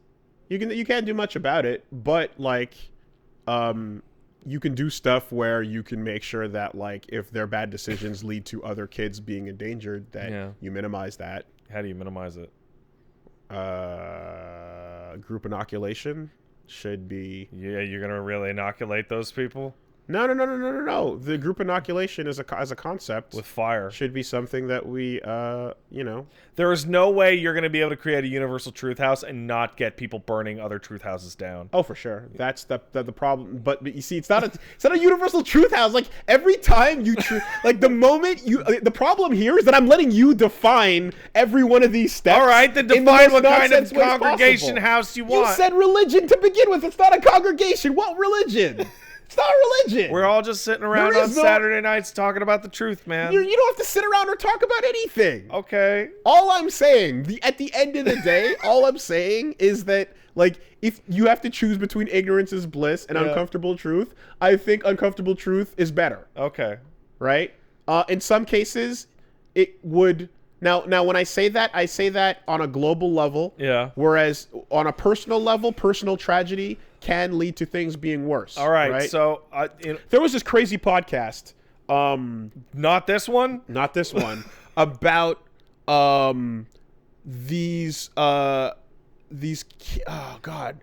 It's this really crazy thing. Punch Mom was telling me about it, where basically like there's these twins and one of them like had like no memory of like anything from their childhood because like an accident happened and then their brain got bopped. Yeah, and like it just kind of goes along this path of like, and when they eventually did recover and get older, like no one, like their family and like sibling and the twin especially would not tell them anything about their past. Okay. And it was just crazy thing of just the person being like, fuck you, I want to know. Yeah. You know, and then you almost end up with an old boy type situation. Okay. Right? And then it was effectively like everyone else decided, no, we're not going to tell you, versus this person going like, oh God, that's horrible. Yeah. But the constant like eating away at you of not knowing is a life of like that's agony. why what you're supposed to do is get everybody together and come up with one very convincing big lie that you can tell once, and then that person stops asking. That doesn't work. And then if they keep asking, the moment you burn them. The moment the scrutiny of any kind, then that big lie. What's up with me today? I don't know. You're clearly trying to push your religious concept. Listen, I'm just saying that fire solves a lot of problems.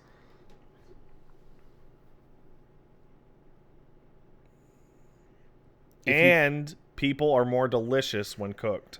If you choose ignorance, you should be allowed to choose ignorance. Okay.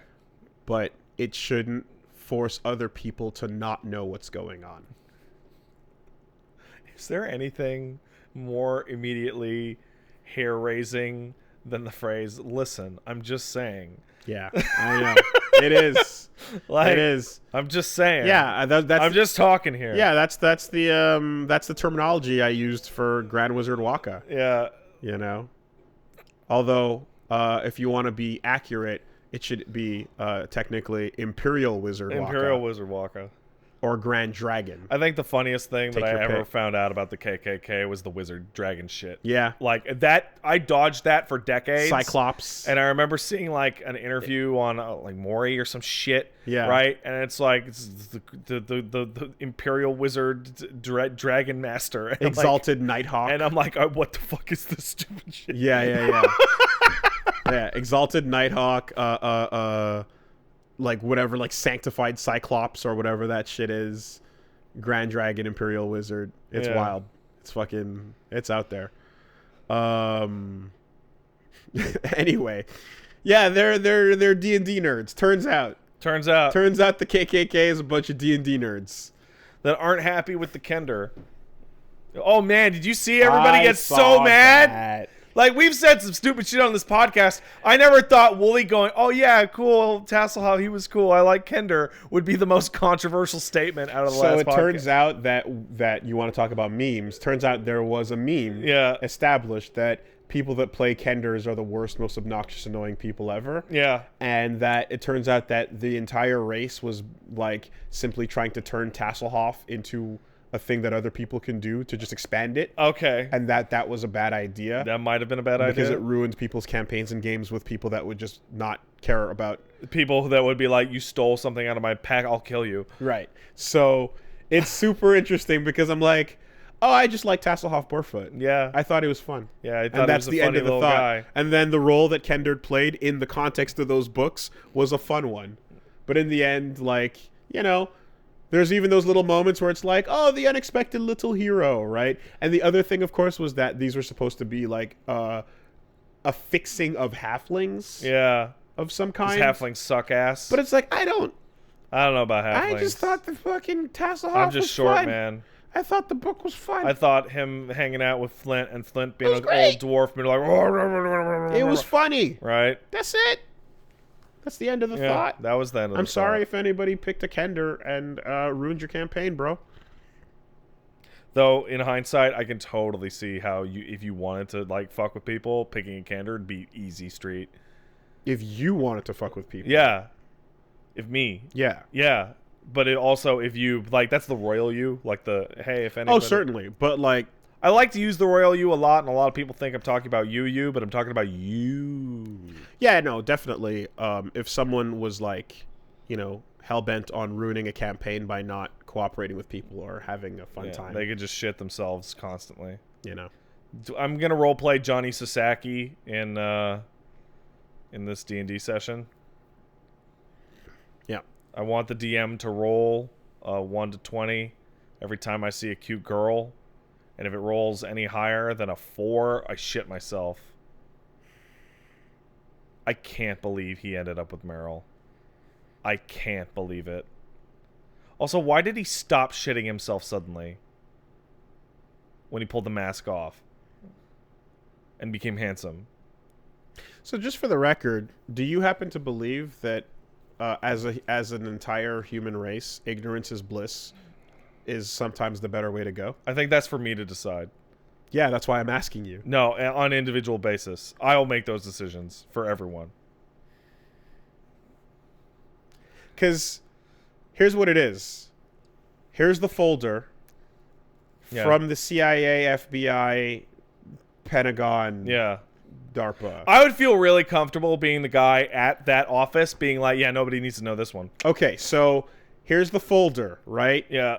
Let's burn this. It's, do you put out the thing where half of it is redacted? No. Or is it out there and people can choose whether or not they want to open it? No, I'll make that decision. People are too dumb to make that decision for themselves. Me, the man behind the curtain, I know better. Cool. Okay. So therefore, you like the status quo of us. No, I'm not the person actually making the decision. No, but there's someone like you that currently but it's not me. Is in but that it's position. Not me. That is. See, I want to know everything. Yeah. Yeah. But it's not you. Yeah, it's not. So right now, someone is being you. Yeah, but it's not me. That's stopping. Yeah, I want to know.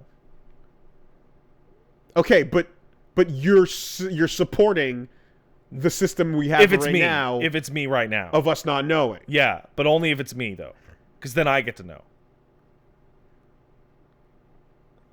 So, like... I don't care if Jimmy Idiot knows. I want to know. Right, so you would keep things the way they're going. Depends, but I could change things. I could be like, no, that one's good, and the other old guy would be like, no, that one's bad. I'm like, nah, it's fine. Cool. So, Tuskegee syphilis experiments, don't need hide that from the people? Nah, people should have known about that one. Yeah, should they? Yeah. Yeah. Okay. That's a good one to know. Okay. Yeah. Cool. Don't hide it. No, don't hide that one. Okay. In fact, hide that one. Unhide that way earlier, I would say. Okay. But aliens mind controlling us to watch TV? Nah, we're gonna put that one away. So the H.P. Lovecraft protagonist, it goes insane from the revelation. They see something that they can't handle, and they go nuts. 100% of the time. Got it. I would be that guy who kind of knows about it in like with the hunch. Like a hunchback, and be like, "Don't look at that shit." Be like, and you'd be like, "I want to look at it." I'm like, "You really shouldn't look at that." Yeah. And I survived the story. Well, so the concept of like an unknowable horror and old gods and all dead languages and colors of madness and things like that. Yeah, all that shit. Like all of that is super cool. And if there was a layer beneath this one where that shit did exist in some way, shape, or form, I suppose... Like, would you want to be Bloodborne-ing it 24/7 if that's what the world was really like? Yeah, you see that, the basis of where I stand is one where those things are just cool fiction, but couldn't possibly fathomably be real. Couldn't possibly fathomably be real. Right? Yeah, until you see it. If the truths I'm talking about are the deviations that we talked about at the beginning. Oh, you're not talking about cosmic truth? No, I'm talking about a bunch of old dudes took some mushrooms and thought they saw God. Hey, that's what I mean. Wooly, you know what? Mulder, she's gone. Stop looking. She's just gone. She's just gone, Mulder. Don't worry about it. So I'm talking about, I guess, like, it's almost one of those things where you're like, there's the truths that we have built on a... by the way, I'm having fun talking about this, so this is the podcast right now. Yeah, it is. Yeah. I would agree with that. Good. So I'm talking about the truths of, like, okay, we are ape, right? Yeah. And then human. And then the fur fell off, basically. And then... language and society, all that shit, right? And then culture, and so on.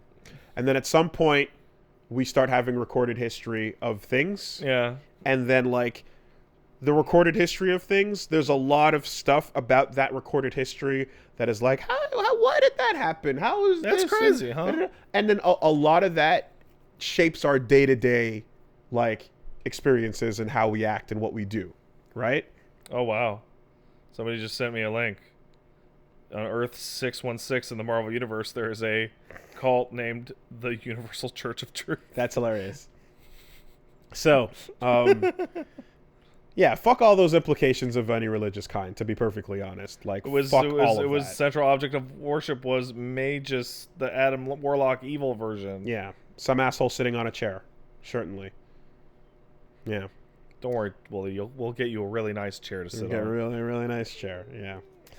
Once you sit in it, it feels good. Totally. So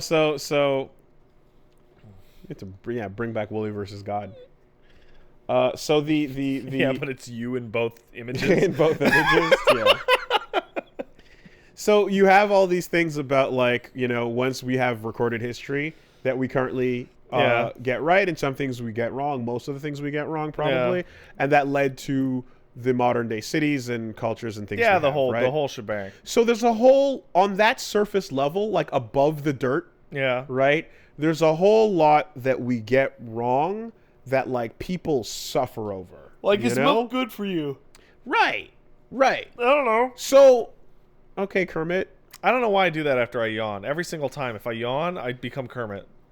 So, all of that is more or less what I was addressing. Yeah.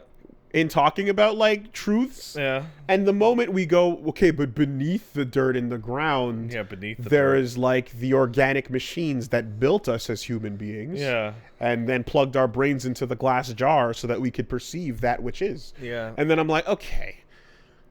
Like, you learn that you're in the Matrix. Yeah, like, that's not what I mean. You know? But you don't get to make that decision. You don't get to make that decision, right? And I suppose that that's a different thing. So, but is there somebody that says, like, do you want to know? Or, right? Yeah. Because it's like, at some...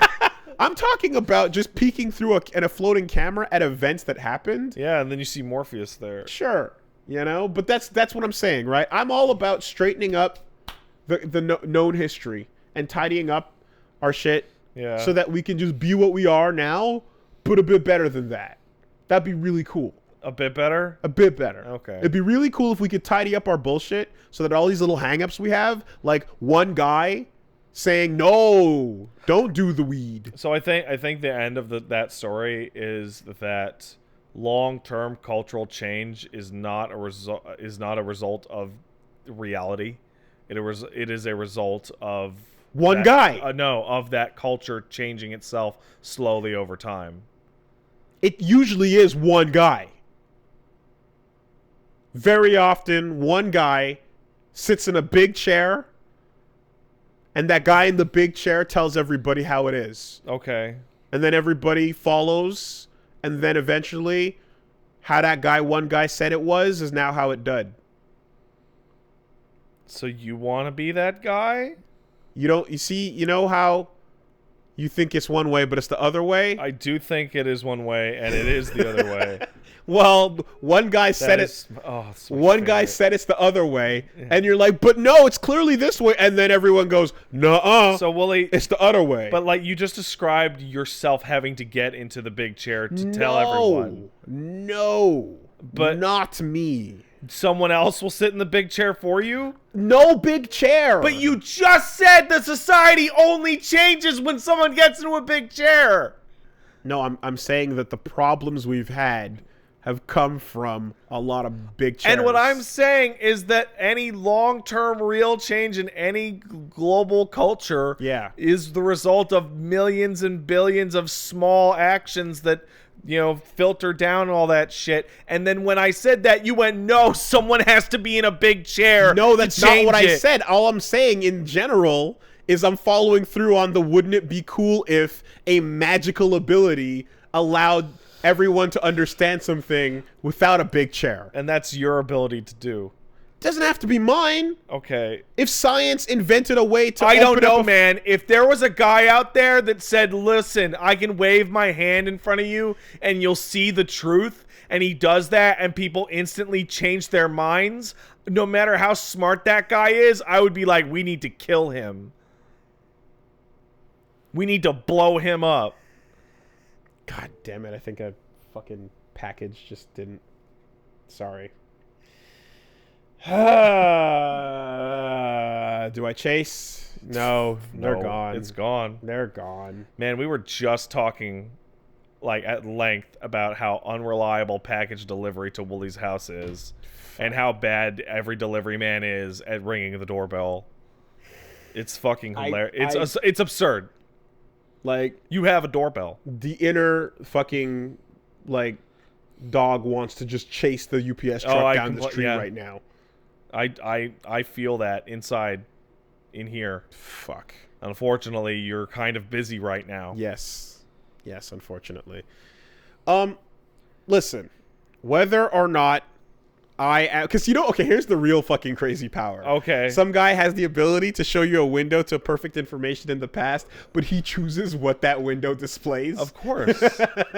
So that magic... That could mean anything. It could be just complete fabricated nonsense, but he convinces you that it's always the truth. That would be fucking wild. Yeah. That would be an amazing hustle. That would be you. That would be an amazing hustle. No, it's the truth, bro. Listen, Let me tell you. If that ability, if that power can come about as a result of us just cracking it open with the science, though, then like it doesn't. What, are you gonna trust those scientists to show you the truth? I like how you keep trying to inject my ego into this as the flaw. But we're the only two people here. I know, because the answer is I wouldn't. What I'm saying is they're always lying and getting me pissed. Yeah, man. and I'm saying that I don't care if it's me. It doesn't have to be me. It just needs. It would be really cool if it happened, so that everybody gets that level up. But what if it's all fake, man? Everybody eats a rare candy. Everybody. Everyone gets a rare candy. Yeah. Some people can't handle the rare candy. Some people don't like leveling up. And they turn into mutants.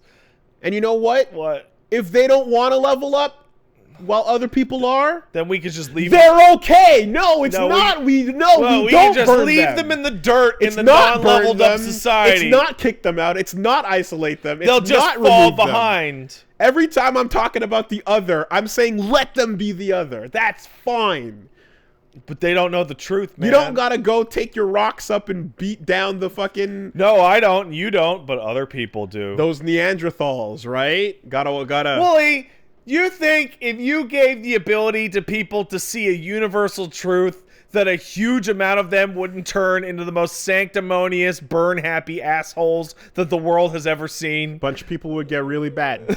Bunch of people would get really bad.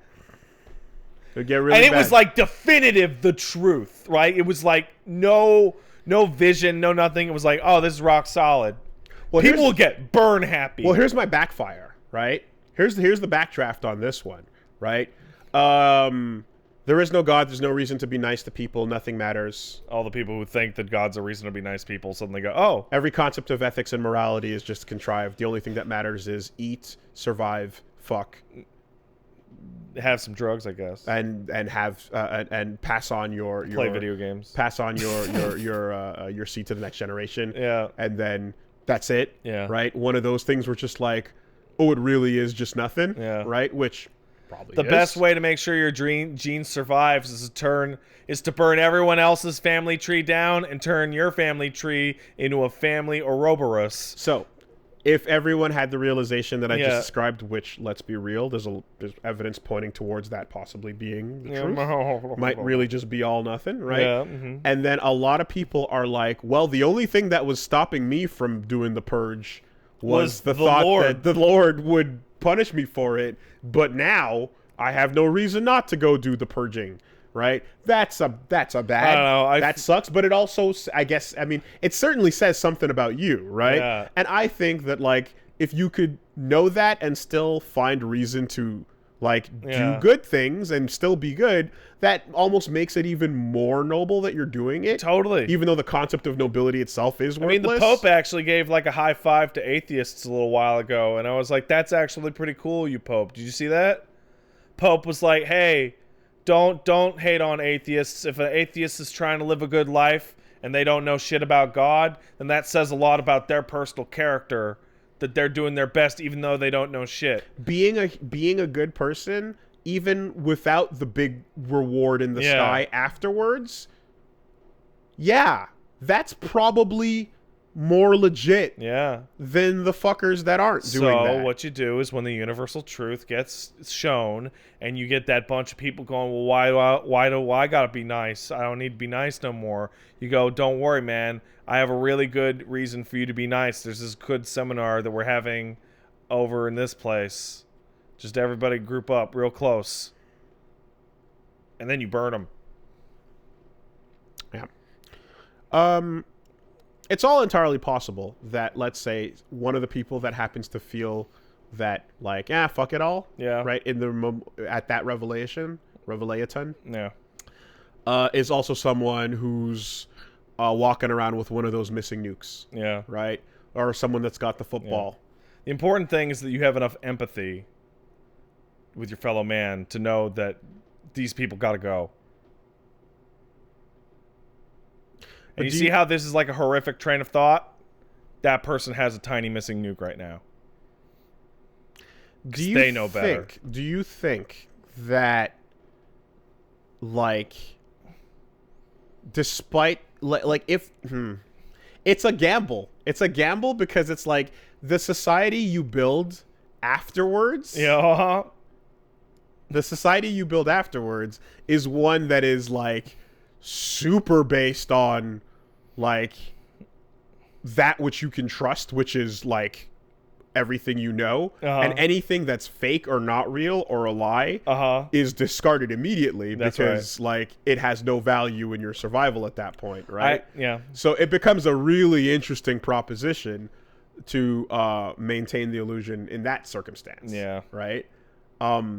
Plus, we already have the capability of like wiping each other out, and easy. You know what I mean? Like a second. So we can go post-apocalyptic. Yeah. So that's bad as well. Listen, I'm just saying that if you're like, hey, I found a portal that tells you the truth, I'm going to be like, everyone, we have to get Wooly. We have to get him. Because we can't.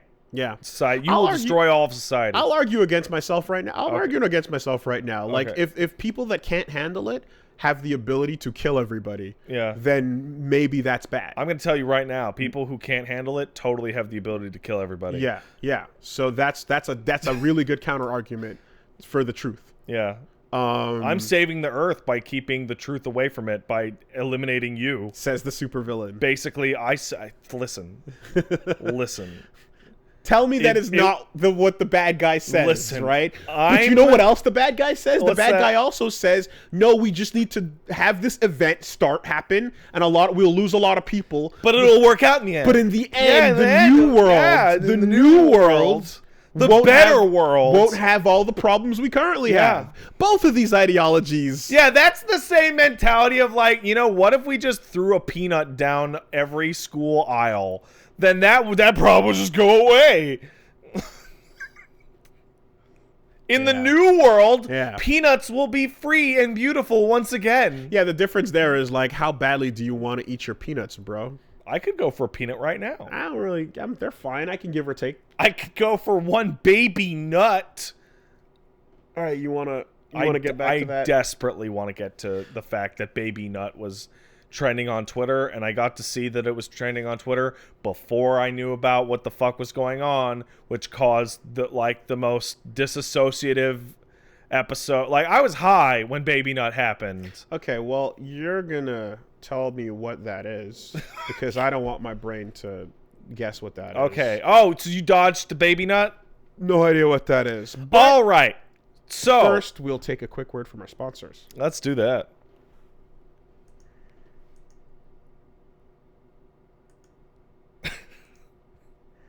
If you're enjoying this podcast, and I know you are, I know this is exactly what you tuned in for. What you signed up for. Then I'd like to introduce you to one of our sponsors, DoorDash. Hey, DoorDash, what up? How's it going, DoorDash? DoorDash brings you the restaurant quality food straight to your living room. You know the deal. If you're too high to do anything other than get to your door, DoorDash will help you. That's one of the scenarios in which they're helpful. This week, literally in particular, I was very, very busy doing lots of setup. I've been replacing and changing out a lot of my studio stuff. Oh my god, that's forever. That's the worst. So I did a full upheaval, full dewiring, full teardown, and full buildup. Took a while. Took a while, and then of course you have to test and configure, and all of that was immensely time consuming. I didn't have time to look up. So what I did do was use DoorDash a couple times actually this week to get me some delicious burgers. There's a cool place downtown called Pix that makes like really cool burgers. Oh, I used to drag me to that place. That place is good. Pix is great. And when I was scrolling through the options, I was like, oh shit, They got Pix on here. Pix is on DoorDash? Fuck yeah. That's crazy. Let's get in there. That's kind of like, that's a hole in the wall. I wouldn't expect DoorDash to grab from a place like that. Well, I mean, when you got over 340,000 restaurants. Oh my God, that's a lot of restaurants. In 3,300 cities, you might find a place like that. So I've been steadily funding their kids through college. He is. DoorDash's kids. Well, and Pix and whatever. It's fun. I've been using it, and it has been a pleasurable experience to have the food delivered to me while I'm in the middle of stress setting up. Yeah. So that's the worst, because it's not just like this is going to take forever. This is going to take forever, and I have in between this day and this day to do it, and it has to be finished. Yes. Oh. And you have to account for like all possible fuck ups, mistakes, and things that happen that you can't, you know what I mean? Like a million little variables. So all of that is just nullified by it's like, oh, I'm hungry. Knock, knock. Now hey, food here. What's up? There it is. Solved problem. So don't worry about dinner. Let dinner come to you with DoorDash. Right now, our listeners can get $5 off their first order of $15 or more when you download the DoorDash app and enter promo code CASTLE. That's $5 off your first order when you download the DoorDash app from the App Store and enter promo code CASTLE. Don't forget, that's promo code CASTLE for $5 off your first order from DoorDash. Thank you, DoorDash. Thanks, DoorDash.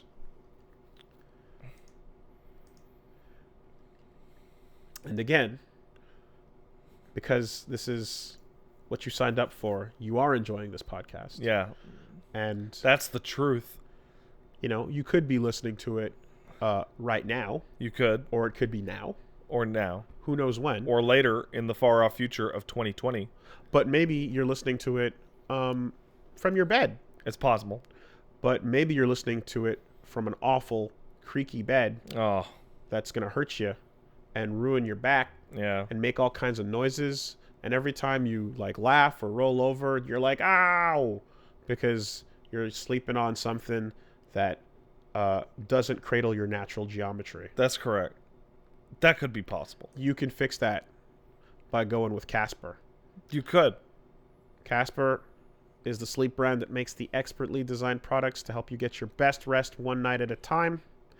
And as someone who has been listening to many podcasts sleeping on a Casper mattress, I can say that I've never had any of those problems where the old creaky bed springs and the old lame mattress like base and all that uncomfortable garbage. All that shenanigans. Out of my life. It's been out of my life. Get out. Ever since. I'm doing the foam thing now.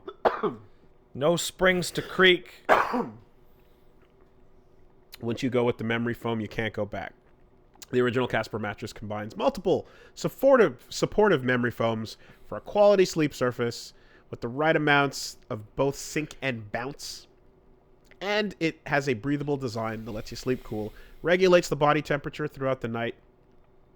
And of course, you've got affordable prices because Casper cuts out the middleman, sells directly to you. Hassle-free returns if you're not completely satisfied. It's delivered straight to your door. It's packed into a small, how do they do that box? It is literally like knock, knock, open up the door. It's your bed. And you just take the box and you bring it inside. And then you open it and fwah. There it is. Damn. Comfort. Free shipping and returns. I could lie down on this. Free shipping and returns in the US and Canada.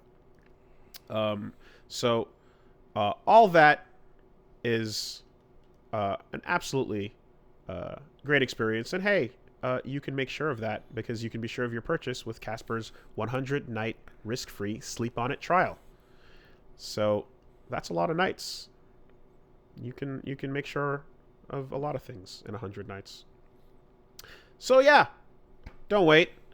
You can get $100 towards select mattresses by visiting casper.com/super and using super at checkout. Terms and conditions apply. Once again, you can get $100 towards select mattresses by visiting casper.com/super and using super at checkout. Terms and conditions apply. Thank you, Casper. All right, Wooly. So before we start the Babynut, I'm going to have to ask you to take 25 seconds to watch the Babynut commercial that was on the Super Bowl. Is it like Baby Shark? It's way fucking worse than Baby Shark. So there are subtitles on this, so you won't really need... See, the problem is with the combination of the words baby and nut are... Yeah, they're bad, right? They're not good. So, what is this? Okay, I see. The brands are celebrating, or they're weeping. Because of the death of Mr. Peanut. Yeah. And Kool-Aid Man's tears fall on the mound. And now... Oh, was that Mr. Clean back there? Yeah, it was. Okay, and here's Mr. Peanut as a baby. And now it's doing a dolphin noise. Just kidding. I'm back. Okay, and then they did it. Yep, all right. So there you go. So Mr. Peanut dies. Guess what? Marketing campaign. And then they've rebirthed him as Babynut. Because Baby Yoda. Yes, that's exactly literally what it is. And on top of that, the Mr. Planner's Twitter account has now become the Babynut Twitter account and has all these like 1996 era 3D animations of like Babynut strutting across the room going, "When you're really feeling it," and has become like a meme station. Well, that was awful, and thank you for further helping the cause. So you want to hear a universal truth? No. See? Silence, brand. Exactly. But you want to hear a universal truth? People are way into it. Like, en masse, people are totally falling for it and been like, haha, I love Baby. Are you sure that's true? Are you sure that's not a lie? Go back to Twitter Sphere. I've seen Twitter Sphere lies before.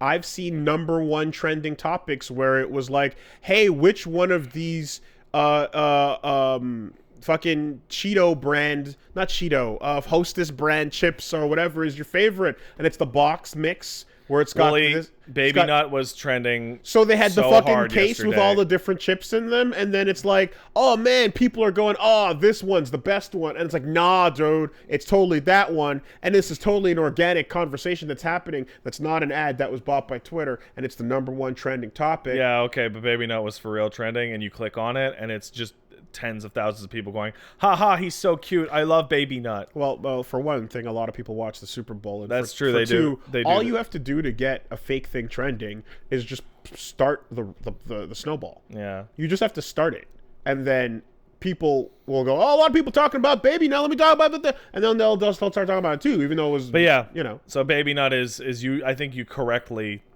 pointed out. It's the brands are on their shit again. Sure. Inorganic marketing thing. Also, I think Babynut is the worst hashtag I've ever seen. Yeah, that's the real problem. It's the actual worst hashtag because ever. Up until you actually said what it was, yeah, there was a real tight chest. What?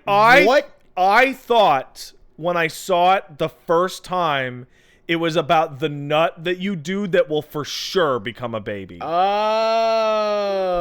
wow. Like the nut of conception is the baby nut. Yeah. That makes way more sense. Right? That makes way more sense because you're just like, what? Like, I don't, but why even put people through the hoops of trying to figure that out? Well, you're watching the Super Bowl, aren't you? No. Well, everybody's watching the Super Bowl. Okay. You know the thing where it's like, but the Super Bowl commercials? Yeah, you mean the things that are going to be on Twitter? Yeah, it's now. The things that you're going to watch on the, Like, my mom like called and asked if I was like interested. Like, apparently she said she got some sort of like cable box package thing or whatever. She's like, oh yeah, this thing's really cool. It's got all these stuff or whatever. And just like started talking to me about this new television package. And I had to like remind her what the concept of cable cutting was. My mom does that every time I go over to see my mom and dad. She goes, "Oh, Pat, have you seen the new commercial with the dogs?" It's literally that sentence every time. Have you seen the new commercial with the dogs? And every time I'm like, Mom, I haven't watched TV since like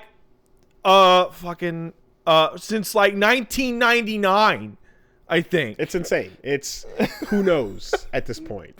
It's been so long that I can't even tell you when it was.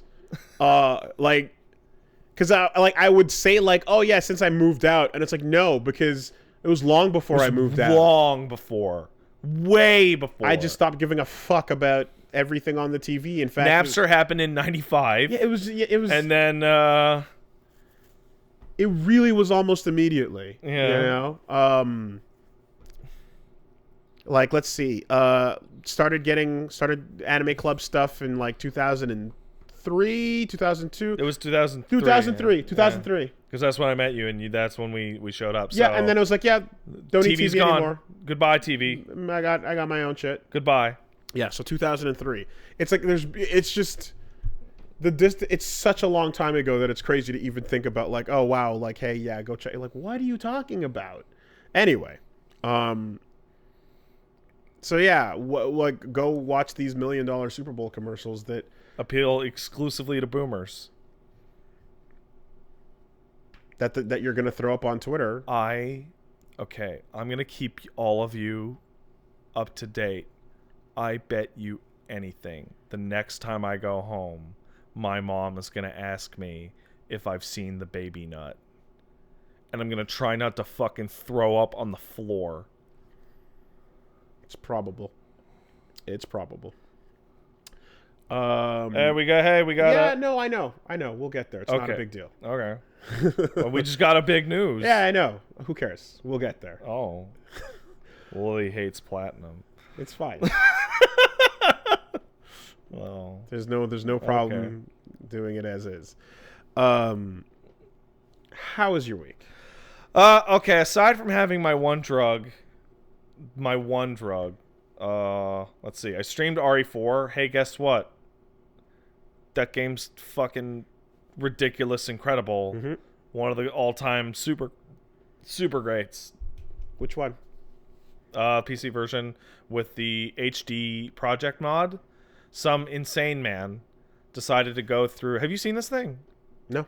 Some insane person went through every texture in the entire game and redid them from, if he could, he found the source item and redid the texture, and if not, he made them themselves. So every piece of wood, every rock, everything has been like 4K texturified, and he fixed a shit zillion 3D modeling and lighting errors. He took out all... You know how in RE4, a lot of the Ganado in the background would be super low poly? Mm-hmm. And you wouldn't be able to tell until you got to play the new versions? Replaced all those with real models. Changed the way lighting works on all the torches. They actually work like real torches. Just top to bottom, bordering on remake in terms of quality. And I'm like, why is one guy able to do this, but when Capcom put it out on the PC, they didn't do any of this? I wish...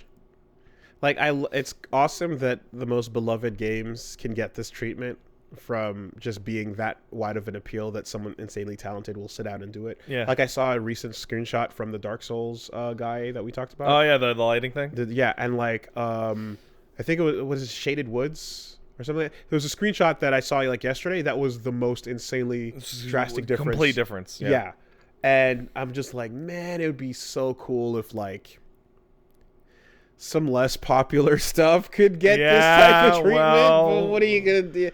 You just RE4 gets it because it's RE4. It's RE4. Dark Souls gets it because it's Dark Souls. Yeah. And I'm like, man, I wish I could commission you to go back to the things. Wouldn't it be really nice if a really popular old game got fucking remade? Well, wouldn't that be great? Yeah. That's not part of my week. Yeah. But it's part of what we'll be talking about later. It'd be really great. It'd be really great. Go back and do a thing. If cool games from back in the day, how about that?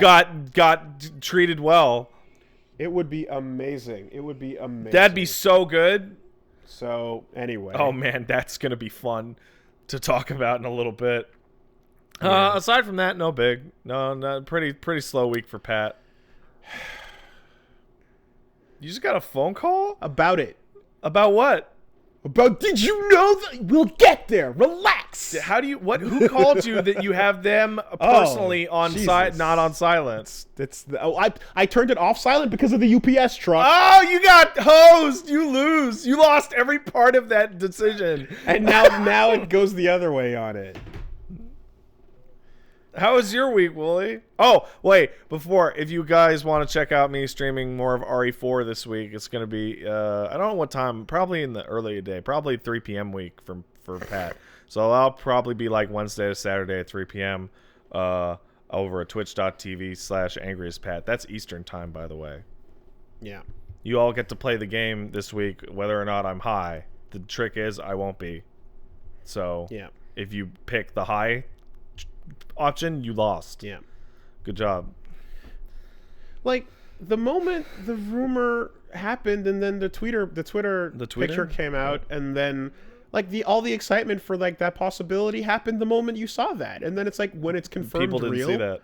When it's confirmed real, then it's like, okay, that's cool, it's happening. You know what? Let me break down something that happened this past week that is technically part of my week, I guess. Yes. That is about the topic you're talking about. Okay. Earlier this week, I made a tweet that became a big meme, and it was, how the heck did Resident Evil ever become popular? A full half of every Resident Evil release is garbage. Like, there are 12 really good ones, there are 12 incredibly terrible ones. Mm-hmm. And what I discovered is that most people don't even know that the 12 terrible ones existed. Okay. Most people didn't. So I had two tweets. One was the one that listed all the good games, which was 12 of them, and the second tweet was all the bad games. And all the good games included 1, 2, 3, 4, 5, and 7, etc. And the overwhelming response was, Pat, you just listed almost every Resident Evil game. Mm-hmm. And I went, no, I didn't. Because there's all of these. And the response to that was like, I don't know what those are. Mm-hmm. I don't know what Umbrella Corps is. I don't know what Outbreak is. I don't know, etc. Right? Also, that, but also like, but you shouldn't care about those. Right. Because they're spinoffs. Yeah. Right? And so to answer your thing about the Wonderful 101 shenanigans, most people aren't like veins in hooked up to all Platinum news the instant it happens. Okay. They only see it when it kabloom. Yeah. So to them, it's actually brand new information. Right. And everyone's losing their mind and being like, oh my God, I got to get to them. They probably didn't see it because they're doing the podcast. Right. Yeah, no, 2-3 days ago, whenever there's a teaser photo. I was like, for Wonderful 101 related news, and I was like, oh, cool, that's good. You know what my first reaction to that was, hey, the Wonderful 101's going to come to Kickstarter for a port. Yeah. It was like, that's legitimately depressing that game is so pathetically undersold. It has to be crowdfunded. It can't even get a port unless it's crowdfunded. Right after #FE. Yeah. Got it. Yeah. Yeah. Like, Wonderful 101 is like deep in the darkest and dank Tencent's pit. not paying for it. No. They're paying for the ability to allow it. So, how about that? But yay, good thing, good game, good more thing. people. We'll get to that in a maybe second. even more. But okay, the actual news is that it's almost funded. Yeah, sure.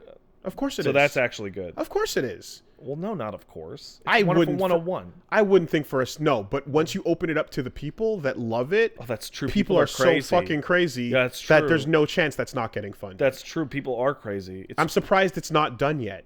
Why is it taking so long? Why is this news that I just found out about? Oh no! 5 when minutes I typed ago? in Kickstarter 101, I didn't want Kickstarter support page of Kickstarter 101. We should be on the stretch goals. Like, this is crazy. Am I a stretch goal? Anyway. Yeah. Totally. That's cool. That's cool. I'm glad that's happening. I'm also glad I recently played it, so I have it fresh in my brain. That's good. But and then you know what? That increases the chances of maybe something else happening in that franchise. But regardless, weeks though. I mean, that was pretty much it for my week. So feel free to talk about your week, man. Okay. Well, I got a little bit high, and then I played Resident Evil 4. Not in that order. Okay. Oh, wow. Kickstarter's mobile app has the thing where it goes up like live. You can just look at it go up. Awesome. That's actually super cool. I'm glad to hear it's at 66%. That's great. It'll probably get to 100 by the end of this podcast. What an incredibly weird goal. And that would be very fun. That would be very nice.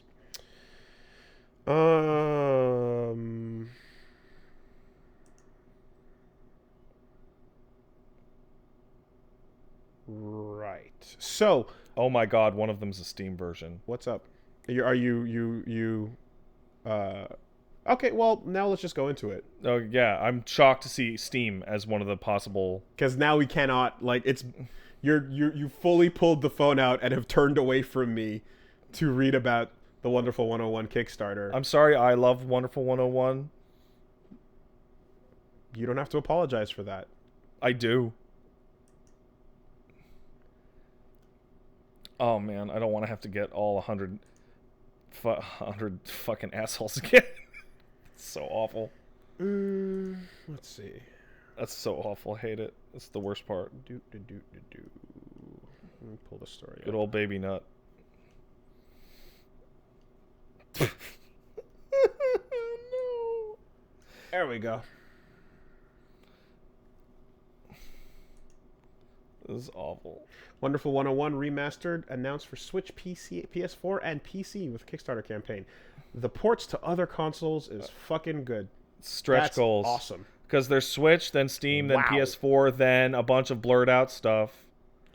So that means that any Nintendo links or ties can be severed. Proper severed. With money. Which means Bayo could be... Maybe that's what's taking Bayo 3 so long. They like as if each game is sorted out on a like case by case basis, then Bayo 2 being mostly funded by Nintendo means Nintendo does what they want with that. Yeah. But I always, I guess, saw Wonderful 101 as like a Nintendo-ish thing as well. Yeah. But if it turns out that it's not, then wow.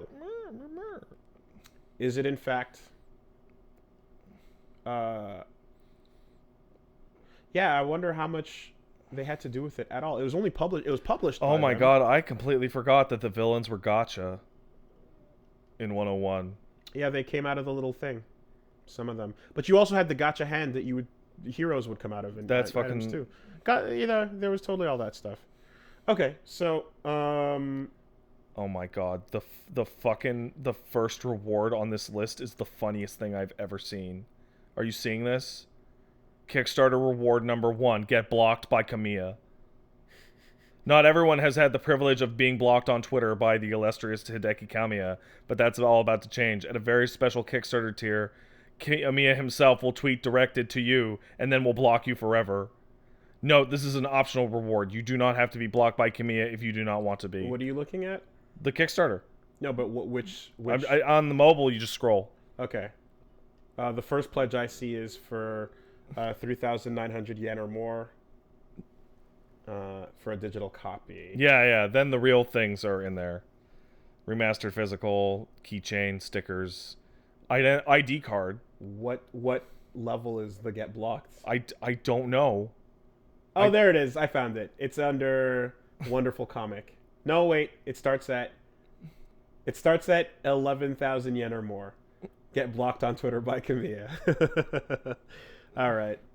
So on our quick refresh, and I wonder how many people. It's done. It's done. It's funded. Now to 250 to get the Steam version. There you go. Keep going, fuckos. Yep.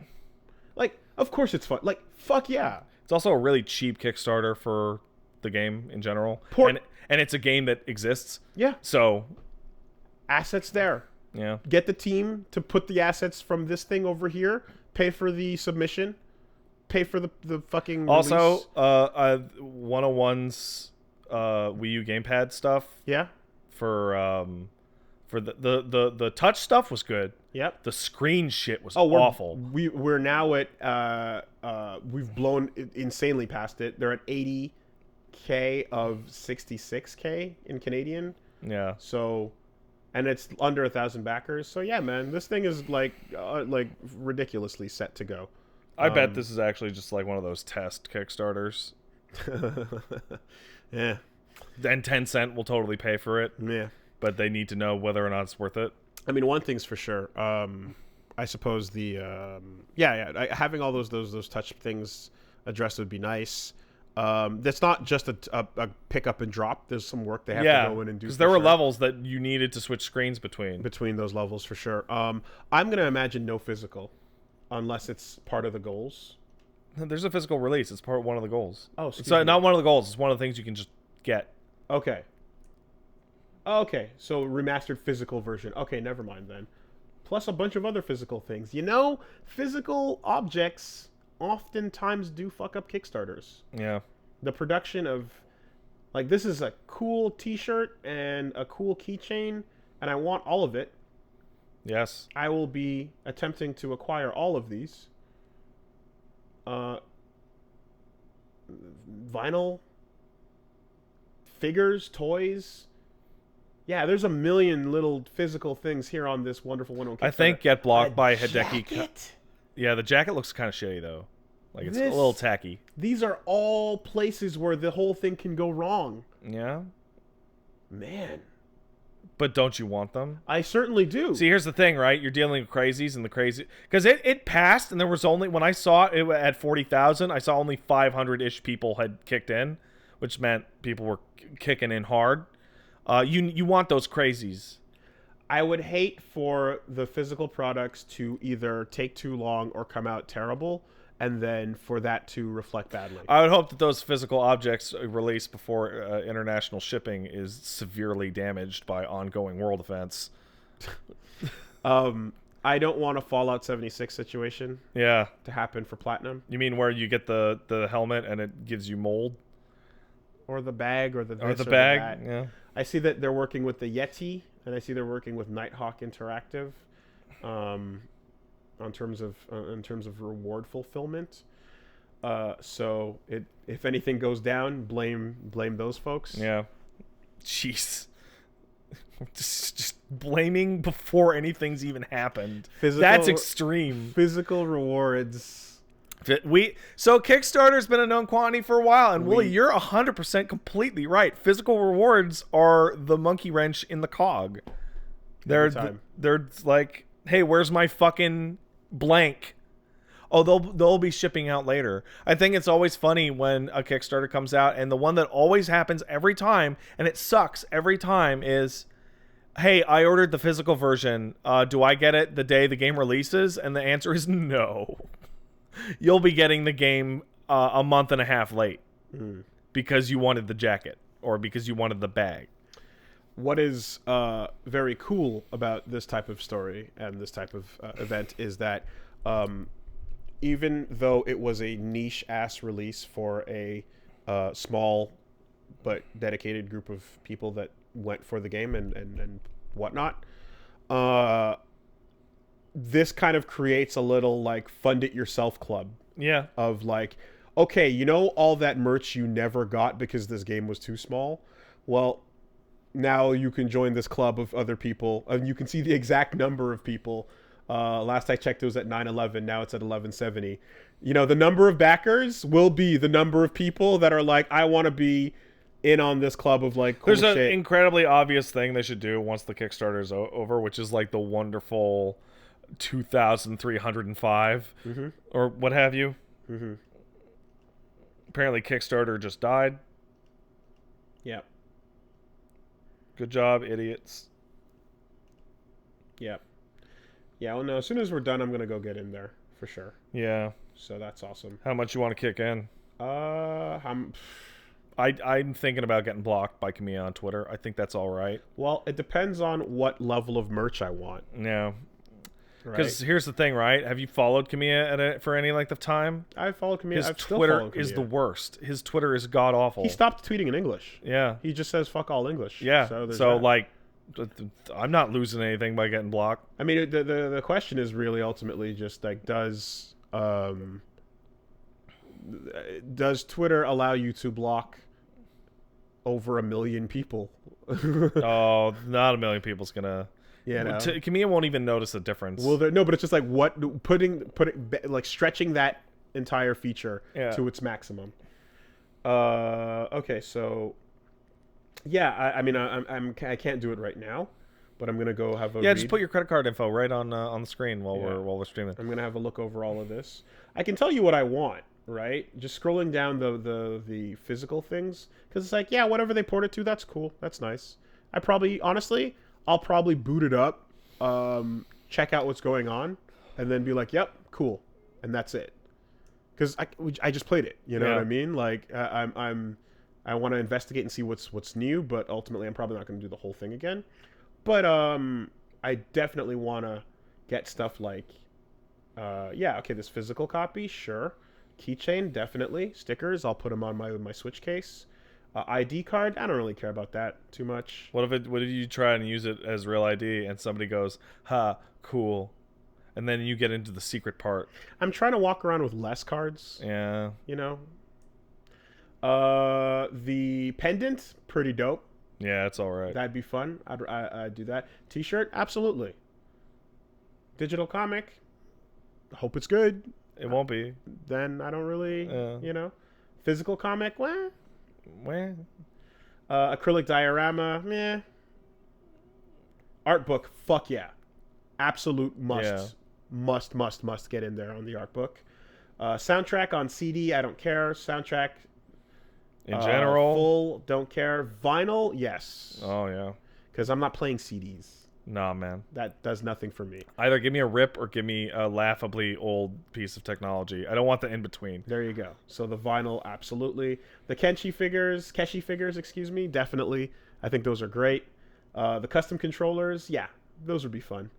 They're not, the colors on them are pretty slick. I dig those. So, like, just about every one of these physical things I'm super down for. The jacket... Another Switch exclusive bites the dirt. There's a chart out there of like Switch exclusives and like with the ones that have come to other platforms being not Wii U exclusives. Yeah. Getting crossed off, and it's hilarious. Yeah. There's almost nothing left. I think Star Fox Zero is still on that list. Yeah, maybe. There's a couple. Yeah. Yeah, I definitely hope that. Let me looking at that vinyl case. It looks like it's gonna be one, but there's definitely more than one vinyl worth of music. So I hope it's one of those like bigger boxes with more art on it and stuff like that. 10 vinyls. Yeah. All right. Good for Wonderful 101. You know, vinyl quality is pretty good. Yeah. What's vinyl made out of? Like acrylic? Is that a trick question? Yes. Okay. Jacket. I would probably not wear the jacket. The problem with those jackets is that it's a dice roll to see if they fit you at all. It won't. I'm a fat. It's possible. It won't fit. I know these cool jackets, they never fit. They're all for the people in the photo wearing the jacket, and you're like, I'm not that guy wearing that jacket. I wish the jacket was a long sleeve shirt that had that logo on it. Yeah. Yeah. The pins, sure. So there you go. There you go. Very cool. So how was your week, Wooly? My week was all right. Let me just get everything back to where it was. There we go. Yes. So, I did a couple things. One, finished Spec Ops: The Line. How's Spec Ops? That's a very good video game. Did you see the multiple endings or all that I shit? certainly did. I did not feel like a hero. Yeah. And that's like the best line. And the loading screens taunting you certainly. Yeah. Definitely, I can see that. So being shocking at the time. Thinking the key to this is putting myself in the mindset of 2012 or 2013, and where games were at the time. So it's you remember 2 weeks ago when you first brought this up, and I said the thing that I hate the most about that game is that the writer of the game spoiled the whole thing by telling you what he was inspired by when he wrote it. He's like, I'm basically doing the video game version of Heart of Darkness or Apocalypse Now. Right, okay. And you go, well, thanks, because now I 100% know what the whole game is about, when the beginning of the game is actively trying to fuck with you and obfuscate that. Yes.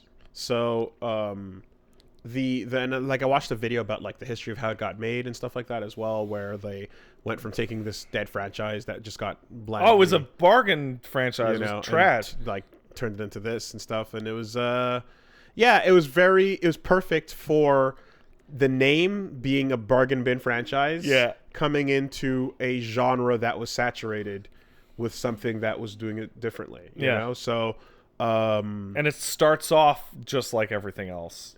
Yeah, it really does. Like you've got your hero squad, you got your coming in, you got your bad guys, you got your setup, and then you got your cover. Shout outs to In Media Res. Yeah. Good narrative device. Everybody likes it. Yep. And you do your cover shooting, you know? But like, for something that I somehow managed to avoid entirely, pretty much. Yeah, I avoided the spoilers and everything like that. Like I got to experience it for what it was, and especially putting myself in the context of when it was released and what it did. Like I'm like, yeah, this would have absolutely fucked up any dumb kid that walked in, trying to grab the latest shooter, to play with his friends. You know, there's definitely an understandable like backlash for some people that over the years it's been too overhyped. Yeah, and also some people were criticizing it for being like too I don't know what the right word is about its message, but it's like we're gonna remove all agency and then treat you like shit, right? Yeah, whatever you call it. It railroads you into bad decisions and then tells you you're dumb because you made those bad decisions, right? Even though they weren't really your choice at all. So I had that, and I had fucking like assholes next to me on the couch to double down in those moments, certainly, but that was one of those things where, for example, with the Willie Pete scene, right? You go into that, and you cannot really avoid it. Yeah. But the thought that you could makes you feel worse. There's a feeling, and then the David Cage-ness of no, you had to have this moment happen. This is when The Walking Dead started to fall apart. Is when you got to see that whatever decision you made would be the wrong one. Yeah. And people would shit all over you the whole game for it. No matter what. Yeah. And that removed like the inability to make the right decision made the wrong decision sting less. Yes. The agony of, oh no, I could have actually solved that problem, but I didn't, is not real. Yeah. So you don't feel as bad about it. And when before I beat the game, someone did tell me that like that scene in particular is unavoidable, right? Yeah. And it's such a defining moment in the game that I could see why they kind of got to that place of like, no, we want you to have to experience this. Yeah. At the same time, the video I watched that broke down its creation did have the creator saying that like we wanted to possibly have you go branching off into something else from this scene, but there was no time, there was no money, and it also would have weakened the story. There's a good bit on the old Bombcast where when Jeff played it, he describes that during the Willie Pete scene, he was looking at the map and he immediately realized just from the map view what was actually happening. Yeah. And decided to not do that. Yeah. And the game just wouldn't go forward because the game needs you to fuck up. Yeah. And then he like resolutely does it. Yeah. And then the game's like, you monster. Yeah, and he's like, go fuck yourself. Yeah. So like it was Racevic that did the video on it? Racevic does good stuff. Yeah, I like his videos. That was a really good video on it. So shout outs to Spec Ops The Line 5 years later. Good video. So that's exactly it, right? And there's a couple of moments like that where in that one in particular, I could tell because of the cursor, right? When you use when you're sweeping the cursor over everyone, like it's different. It behaves differently in those moments. And I had earlier ones where like, oh, like someone ran by and I was like, whoa, and I didn't like do anything wrong, and I kind of avoided like potential tragedies, and whatnot. So earlier moments, you had chances to do the wrong thing, and like I did the right thing there. In this particular one, even though I just like it was like I totally instantly like I pressed it and then I was like no and oh fuck, because it was just totally a mistake. Perfect. So that's ideal for what they want. That's ideal. That is the absolute perfect way for that to go. For that in that scenario. But then in other versions of that later on, there's other moral choices you can make and things like that. I managed to do the not bad thing. Yeah. you know. No, but you did though. But and then there's one where, I think it was literally like the branch between choosing to like, I think it's like the hostage situation. Do you remember that one? No, I'd never played it. Okay. I've absorbed it entirely through academic essays on it. Okay. So there's a hostage situation where you can choose to save an important hostage or save some civilians that are in trouble. Sure. And like I didn't like the way the level was set up was one where like it was not clear how to go about rescuing the civvies in that situation. Maybe my powers of observation were just really poor, but like I kind of went to go a separate way and I didn't really see a different path, so I kind of just went to you made your choice. Yeah. But otherwise, so I can understand people who do say that, right? I can understand the people that are saying that like it's calling you a piece of shit for something you list. It's like, yeah, but there was no option. Yeah, exactly, right? But again, I don't know how many other games are really trying to pull this off at the time, and I do understand that some of those moments require. Yeah, and I think the strength of it is that they do that a lot, but they get everybody to some degree at least once. They do. You described that on your big moment, it totally got you. It got me, and that's enough. Even if some of the other moments fail, but it was almost a moment of like, even before I pressed the button, I knew exactly what I was looking at, and then I just accidentally, you know, it was ideal, right? The other problem, of course, is that let's say I was not playing for an audience there, right? My instinct would be to waste my time on a couple of effort tries, giving it the good old college. Then you would go out and see all the seams. Trying to give it the good old college, and note that you cannot move forward. You're not allowed. You're not allowed. At which point then I go, oh, okay, well then I don't feel bad anymore. It was fate. Right? You are railroading me. Yeah. But I did not want to go on this road, you know?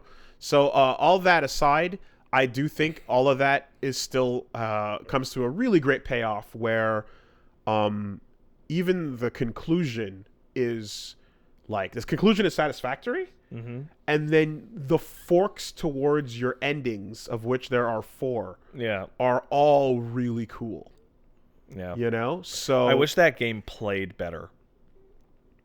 Like the actual playing of that, because I sat down and was like, I'm gonna do Spec Ops, and I started playing it. I played for about an hour and a half. And like, I'm just gonna watch some of this stuff because playing the games kind of sucks. So it's interesting because I don't know. I'm not a cover shooter person that knows enough to know, like, oh, this is great or this is a bad one. But I can say that I heard mixed all the way around, right? So I heard people saying pretty forgettable cover shooter mechanically.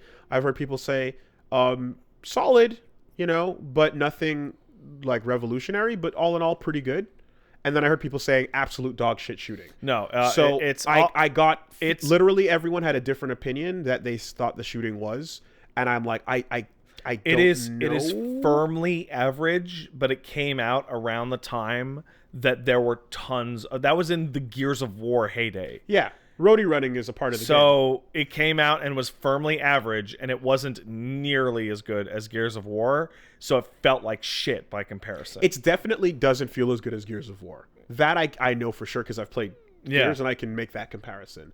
But and it's better than I don't know, you know, like some old shitty, you know. But I also said, like, I gave Win back the time of day. You did give Win back the time of day because I had an N64 and I really wanted it. Oh boy, that's you know, bad. That's true. So there's stuff like that. Motherfucking Win back. What I will say is though is that for what it was, like, you know, it's pretty straightforward. The painting system with your command button was pretty cool.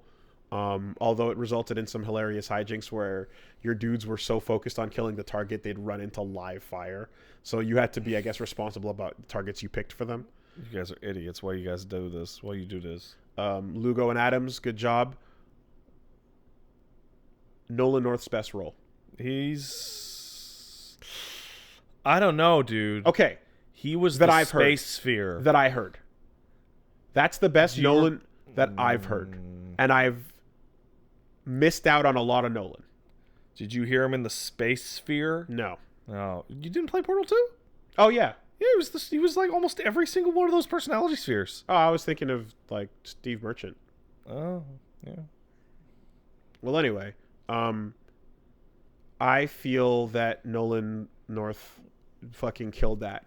Early ass Nolan. Yeah. Did an amazing job, and like the gameplay, the narrative, changing lines at the beginning from a soldier going in to do the job and being professional to eventually being more tired and exhausted to being absolutely fucking by the end of it is fantastic. And those little things, like you start to notice them, and then they ramp up. So, yeah. And it turns out what they did was had the entire acting, all the actors like ran through the script of the whole game like 3 times. Yeah. And they would literally get them more worn out each time, so they had different versions of it. Yeah. And then like by the end, some of the barks you're hearing as you're just doing the normal levels, like at first you're just going like marking a target and like, okay, kill confirmed next, whatever. And then you're getting him just like kill fucking confirmed, and he's like, oh, and like when you get hit, like there's one bark in particular that like that is the sound you make when a bullet rips through your body. Yeah. I was like, ooh, that was a really good one in there, and it was notable. It was notable how good his performance was. As someone who has a lot of games I haven't played with him in it, it's the best Nolan I've heard. You did good voice, man. Fucking good. It certainly makes sense why he, went on from there into everything.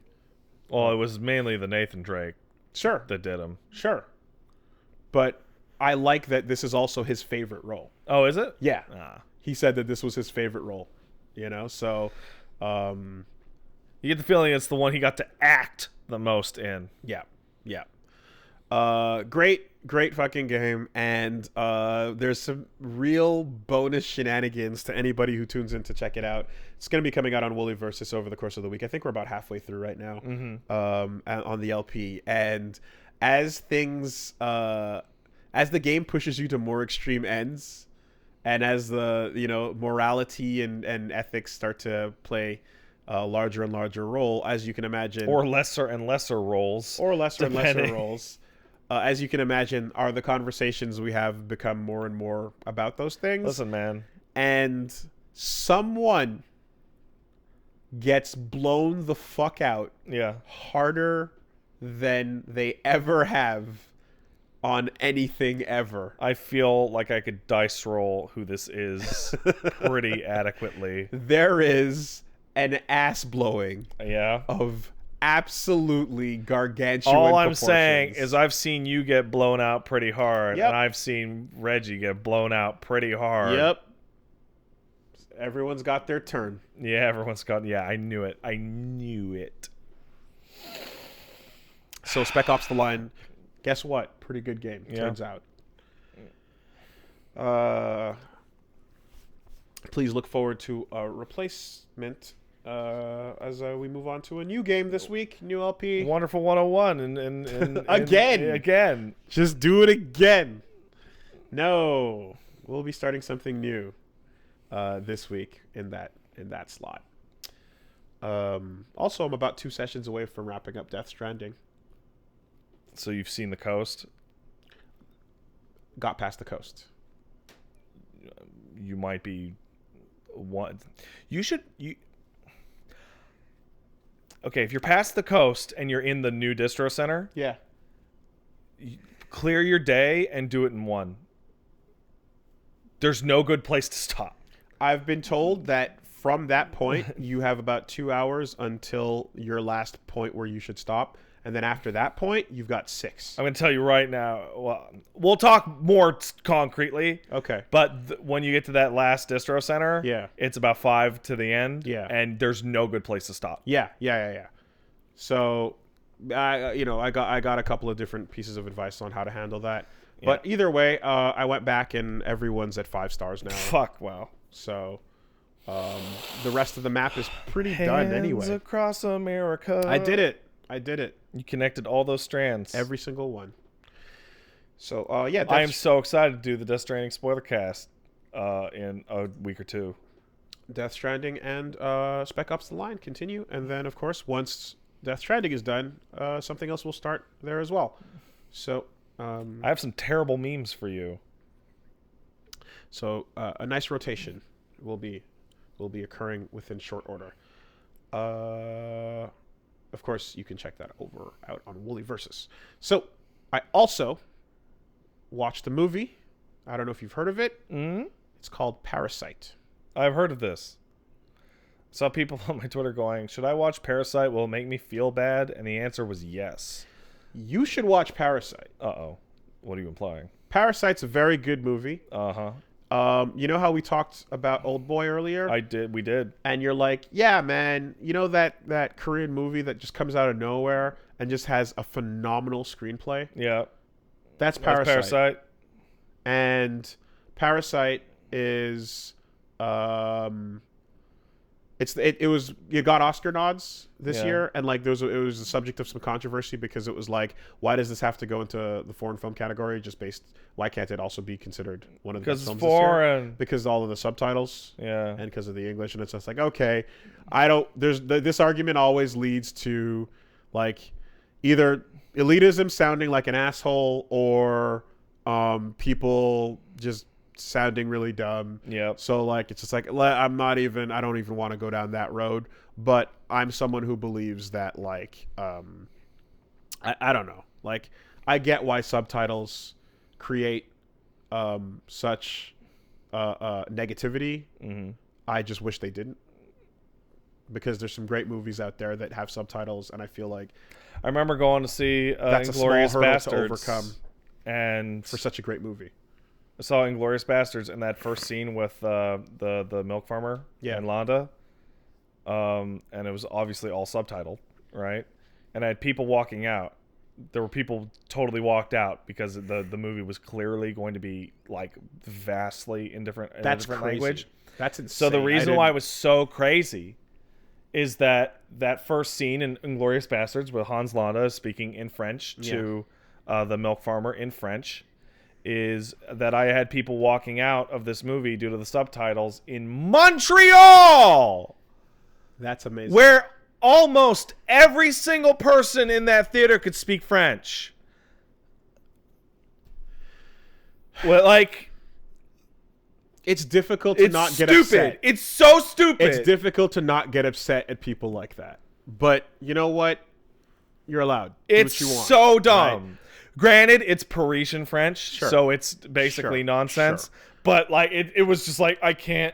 And like and I swear to God, when Italian and German started to come up as like primary languages, and it was clear that like a shit ton of more people walked out, and it was like, are you really? So you know, and like after having an extended talk about this with Punch Mom and stuff, because she's like, because you're talking about it, she's like, everyone in my family 100% would have nothing to do with a movie with subtitles. Doesn't matter what's going on, you know, and we just kind of went into it, and I remember just thinking, I'm like, okay, look, the only reasonable place to land on this is real simple, where it's just like, if there's a really good movie that you're going to rob yourself of experiencing because you don't want to read the subtitles, then that's okay. You're allowed to do that. No one says you have to. But the part where we have to remake it in a inferior, shitty way in order to, like, cover that crowd and also ruin it for people that didn't even have a shot at the, you know, like, that's what sucks. Don't go down that road. My dad is a pretty smart guy, and I brought this up before, but he might be the world's biggest asshole when it comes to subtitles. And I mean, he doesn't stop, you know, anybody else from watching a movie, but like, if there's like a Japanese movie or something and it's not dubbed, won't watch it. But this extends to a very bizarre degree. My dad can speak English and French fluently, and he can speak a small conversational amount of Italian and German, because my grandpa knew it because of the war and all that shit, right? Dad would rather watch an Italian movie in Italian than watch it with subtitles. and he would rather understand like less than 1/3 of the dialogue than read the subtitles. Is he afraid of words? No, he just hates watching a movie with subtitles. He hates it. Like, they offend him. Yeah, I don't know what to make of it, you know? But it's like, I understand that it is something else to pay attention to on the screen. Yeah, he literally goes, yeah, I'd rather, like, you know, no, I understand enough. And I'm like, I'm watching you watch the movie. You clearly don't know what's going on. That's very weird. That's very weird. Well, I am my father's son. Haha. Yeah, so... Anyway, like, if you know what I mean, if you want to take it and go like, yeah, you're lost and it's your loss, like, at the end of the day, it's fine. This version of things where you have to then adapt and make it terrible, like, if we didn't have a history of fucking that up so often, maybe I'd feel differently. Yeah. But it's a guaranteed absolute garbage adaptation every time, with like literally exceptions being The Departed. Yeah. And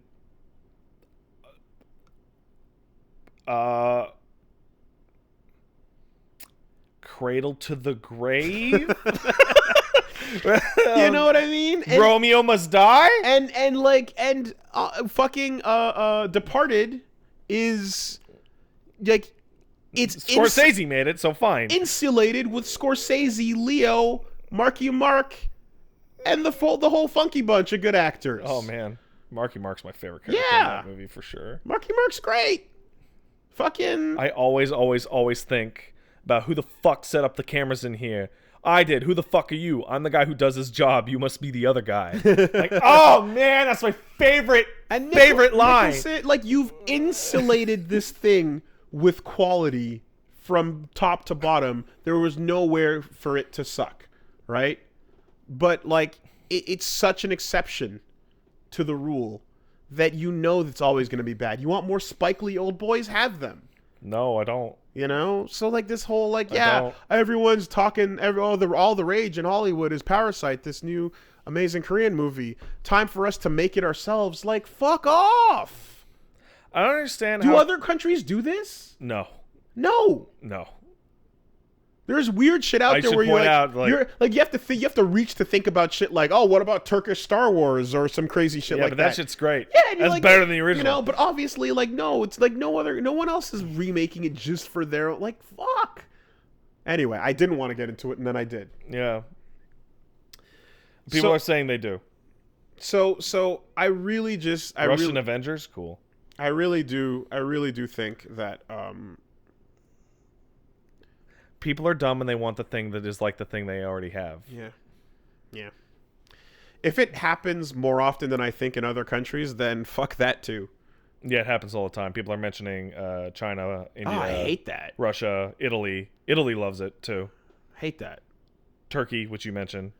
And the worst part too is, let's say you were to go watch any version of Parasite that is not the version that I'm telling you should go check out. That's right. Then you're going to, it's like, it's a different movie. The people who did that, the actors in that movie did an amazing job. All right. The cinematography is pretty solid. Mm-hmm. You know what I mean? Like, all right, tell me about the fight scenes. I want to know how they translated to live action. That's good. I'm glad you know absolutely nothing about the movie. It's the live action version of that hand thing, right? The alien goes in the guy's hand. No. And he fights his mom. Mom's a monster. No, it is not that. No. I did know that. I'm being an asshole. Okay. No, I don't know what it is about, but I do in fact enjoy the confusion. Okay. Yes. I'm sorry. There's a Y in that one. Ooh. When I went up to the top floor of Kurobukiya in Akihabara, they had a whole museum dedicated to the Parasite, the Maxim, or whatever it's called. Yeah. But not that Parasite. No, this is completely different.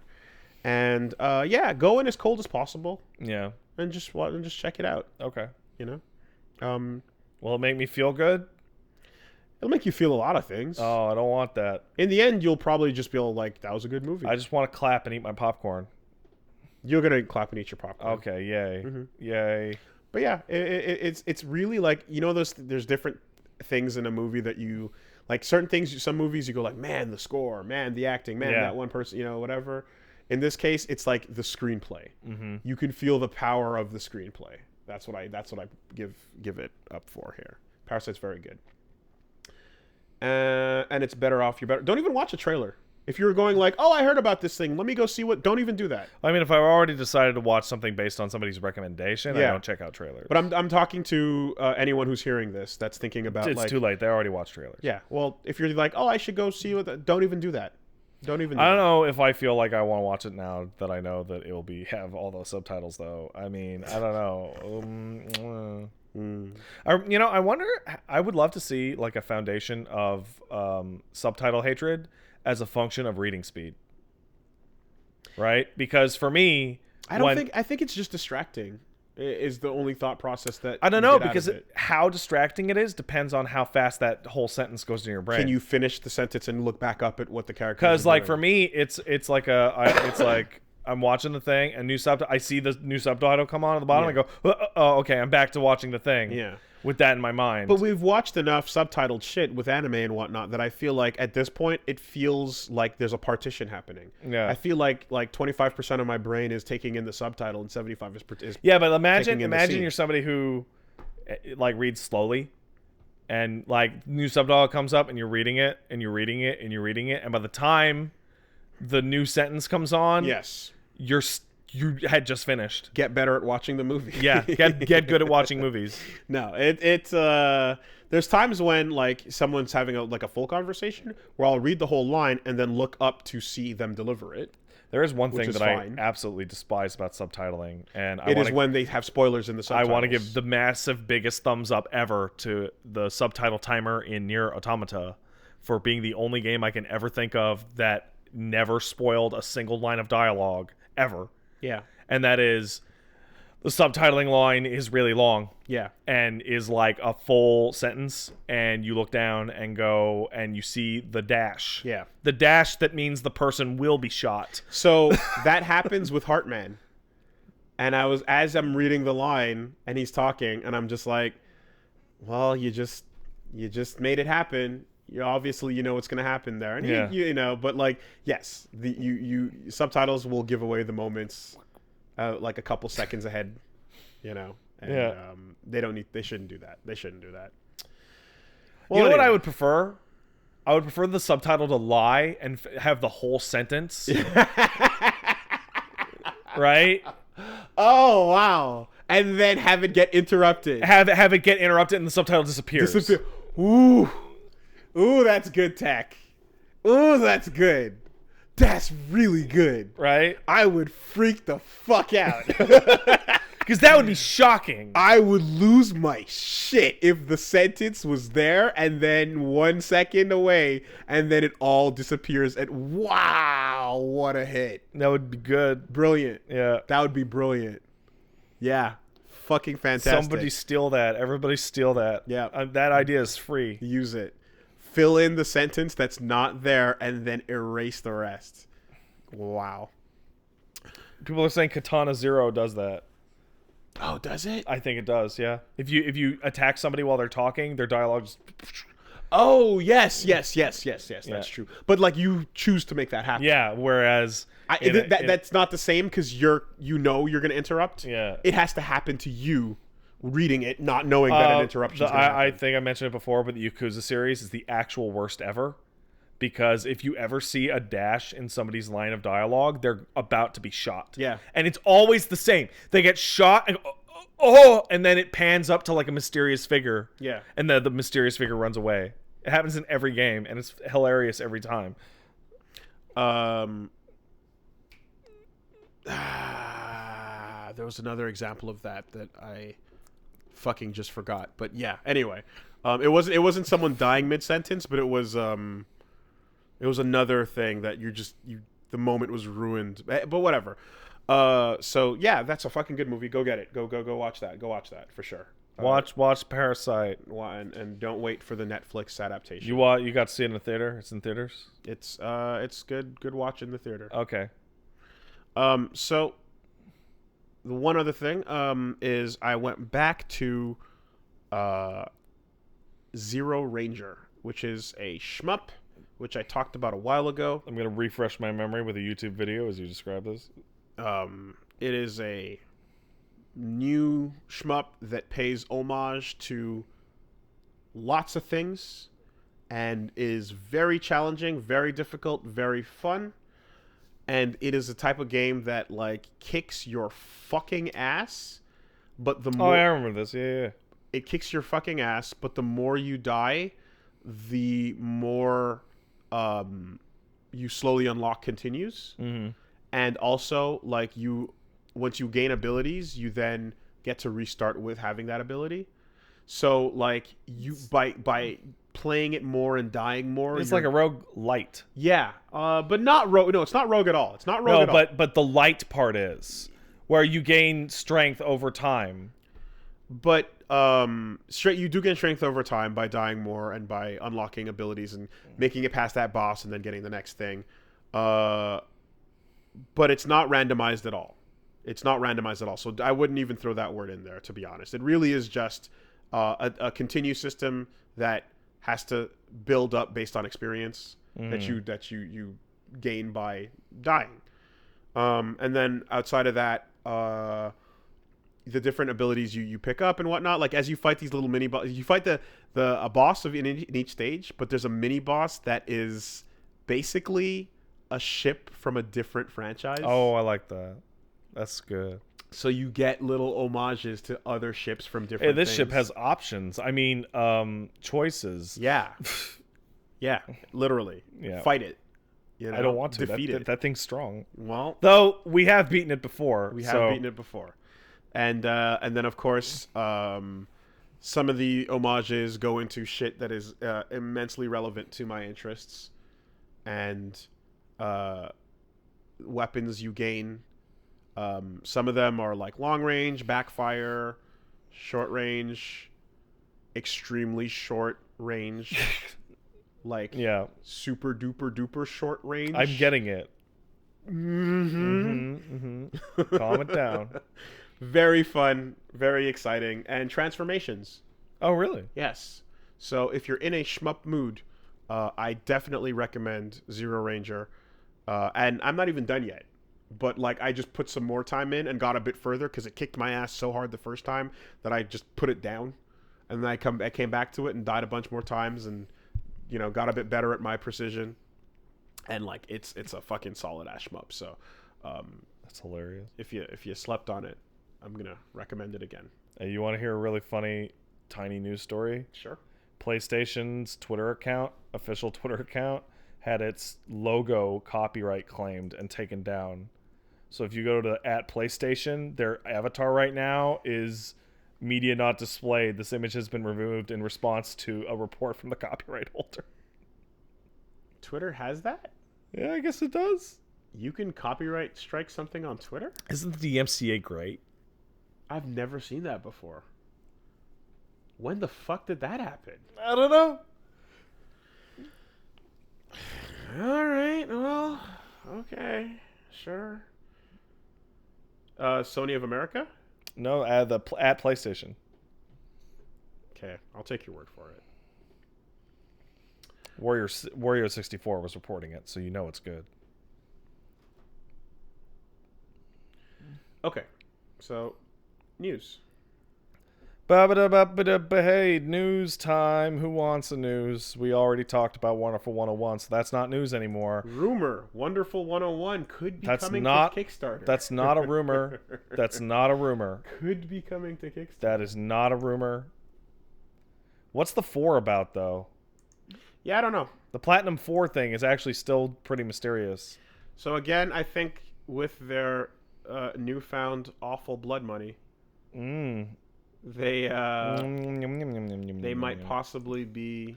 I would love if they came out and said it's the Platinum 4, just like the Capcom 5. Oh yeah, sure. Then we get to play which game will get canceled. They seem to be I guess greenlighting a bunch of projects. So obviously one of them we talked about is the Kickstarted Wonderful 101 campaign, which as of this moment is at... Oh, everyone is saying that's exactly what it is. the 4 games they're working on.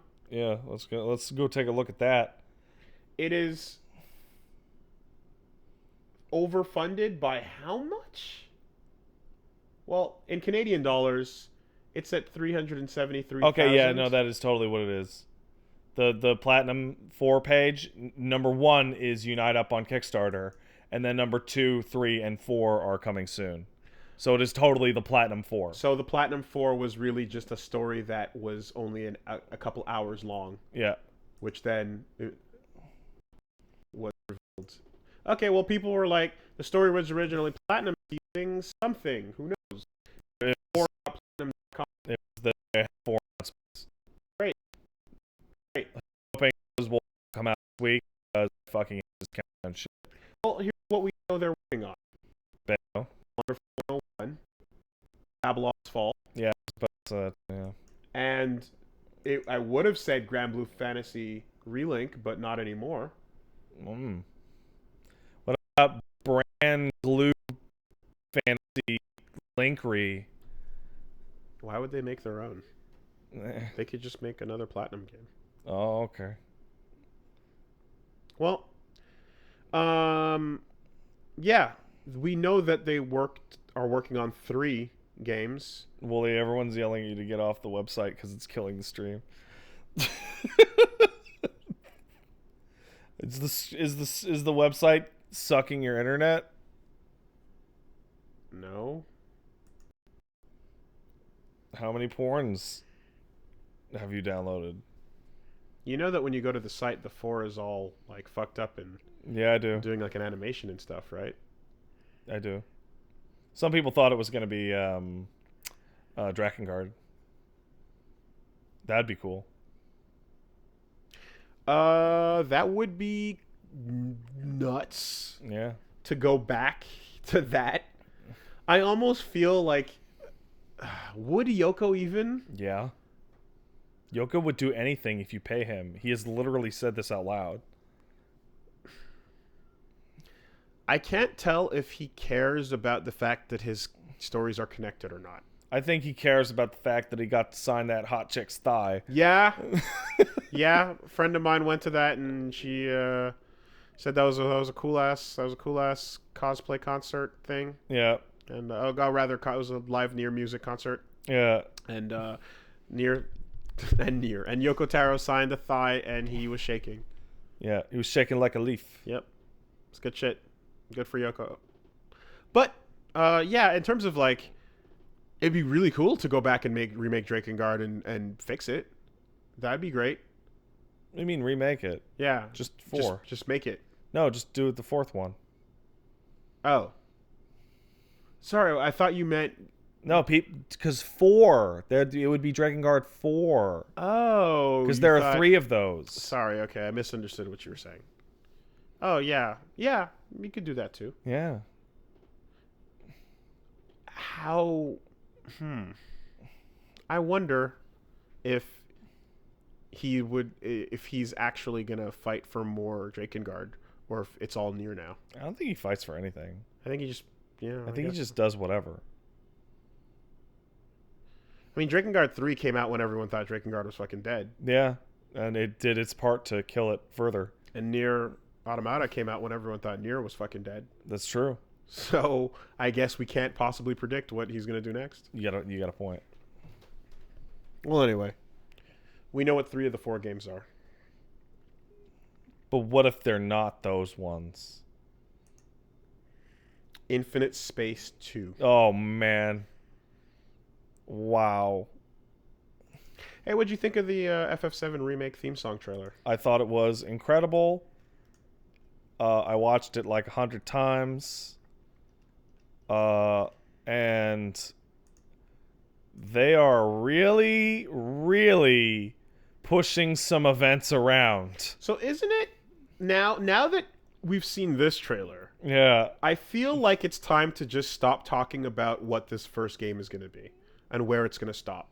Well, because there's so much shit in this trailer that couldn't possibly be in the time frame. That's not of true. Disc 1. That is not true. Really? Yes. All of it. I mean, if you want to spoiler talk this trailer, I'll spoiler talk this trailer. It all fits into Disc 1? Absolutely. The last shot of that trailer is them at the end of the highway.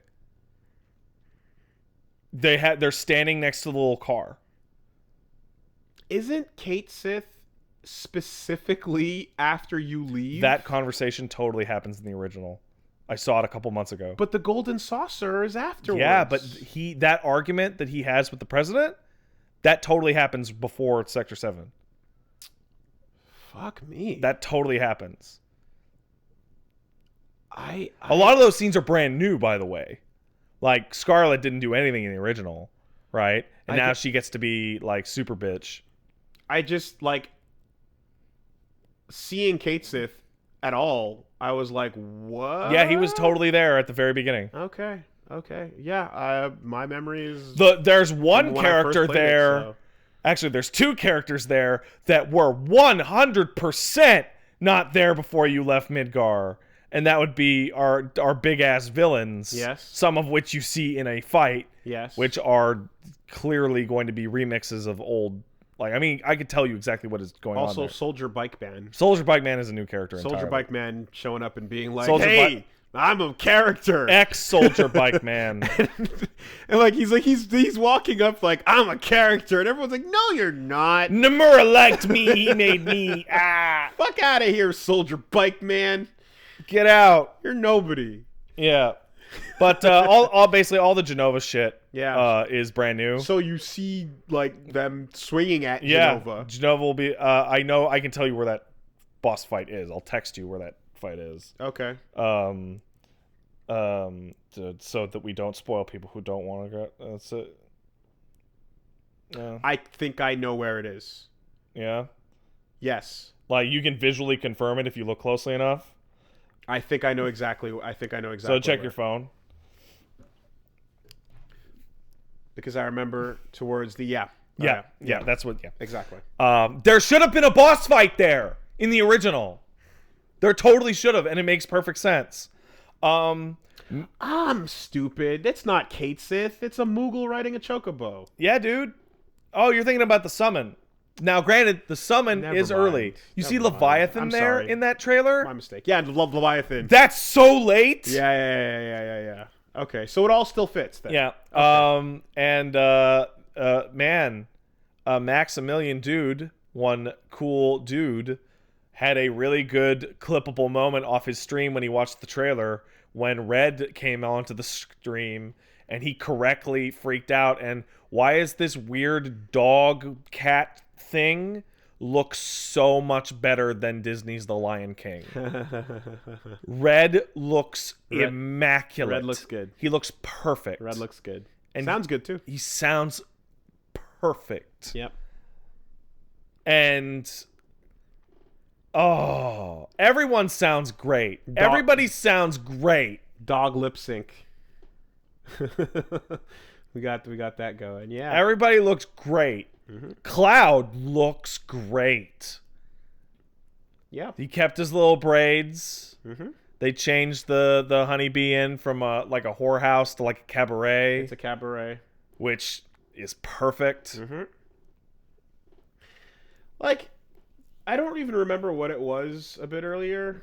The honeybee? No. When we were having a conversation about, like,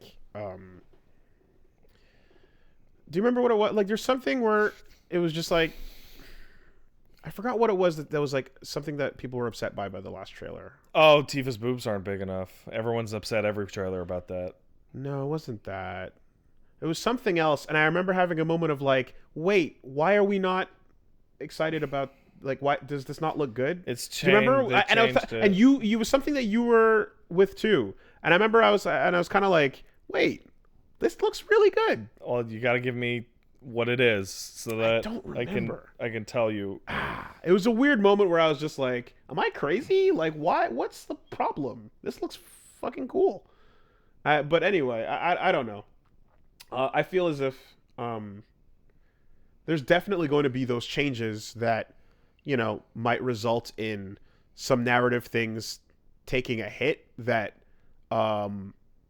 that the version in our heads was not from the way it played out. So far, as a big fan of the original and slowly going through it now on stream, like, yeah, I don't see anything that like everything that I've seen so far, I'm either like, yeah, that's fine, or that's perfect.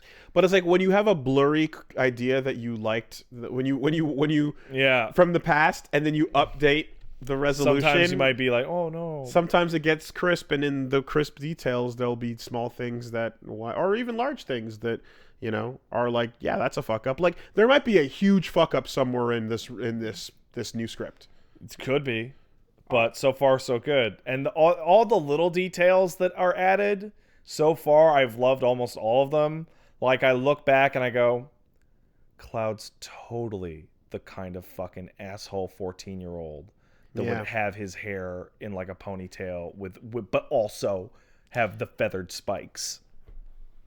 Yeah, I think the problem, it was either something about the new stuff, or about it only being part 1, or about the date of when the next ones would happen, or about Well, I mean, the date of the next one's going to happen is going to get for somebody... We'll have plenty of time to complain about that shit. It might even just have been about Sephiroth showing up. Because it's going to be FF7 forever. But, like, I'm like, yeah, they're going to put in all the hooks for characters that you're going to... I just don't want to see Gact, dude. I just don't want to see Soldier G. Now you got to see Hojo, right? Yeah, he looks great. Yeah. So his voice is not what I would have expected, but I really like it. His little point with his hand sums him up perfectly. So, you know, there's I'm expecting some moments to play out better in my head from the old version. There's no detail. There's a lot of really, really gonzo shit that I hope we see some form of. And the number one thing that I want to get cut, that I don't want to get cut, but I'm pretty sure it's going to get cut, and it's going to be Hojo in the lab coat, chilling on the beach with some girls. Yeah, Hojo on the beach. Because he's evil and he's a villain, and you just walk up to him and you could just stab him if you wanted. You could just cut him. And he's like, hey, man, yeah, I know, I'm on vacation. I got these girls. And it's like, what? It's so weird. Can we get a security cam footage of Gact outside the Square Enix offices trying to get in, and this this is their... and the just getting bounced out, and like really like coming back every day and trying to... It's like, no, they got a meeting for me, don't worry, I have a 12 o'clock. I don't want it. I have a 12 o'clock, and they're just like you're not on the list. I don't want it so bad. Like I just need shots of Gact getting Jazzy Jeffed out of Square's offices. And like, no, but Soldier G though. People are also excited. There's a lot of goofy bits. People, you remember when you run into Sephiroth at Nibelheim Mansion and he throws a materia at Cloud and then he flips up and then T-pose flies away? Sure does. Gotta get that T-pose in there. Come on. How would you feel if like they threw in a scene where like little baby Kadaj... Oh my god. You know, that's literally what the new character is. What if... That's what he is. Yeah, what if they fucking put little baby K there on the airship, and he's gonna like, oh my god, Sephi, what? You know what they're gonna change for sure. There's no way around it. So Cloud may still give Aeris the beatdown. That might still happen. Okay. Sid will likely be changed into a completely new character because he's a straight up wife beater in FF7. Like Shara is like a victim of domestic abuse, and it's really, really bad. Really? Yeah. I don't remember that either. It's bad. Like he walks into the house and he starts screaming at her and calling her like a worthless bitch because she hasn't gotten tea out to the guests yet. Wow. Like it's like first impression 1. Wow. I expect Zack's Last Stand to have a 5th iteration. It's gonna be. I hope they do the subdued version.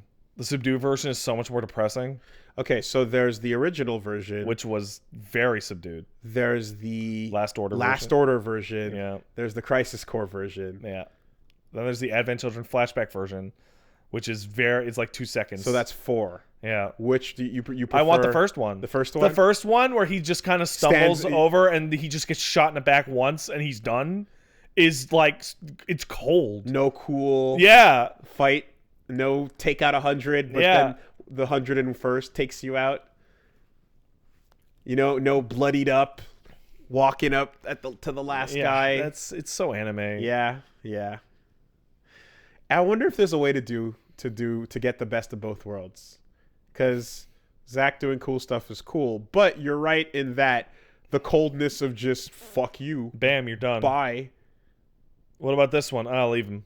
Fuck it. Crisis Core is unnecessary, but Crisis Core works because you are playing it. Yeah, it doesn't work when you're watching. I would agree with that. Yeah. So, because when you're playing it, you're like, no, I got this. So I'm a badass. I did all the side missions. Yeah.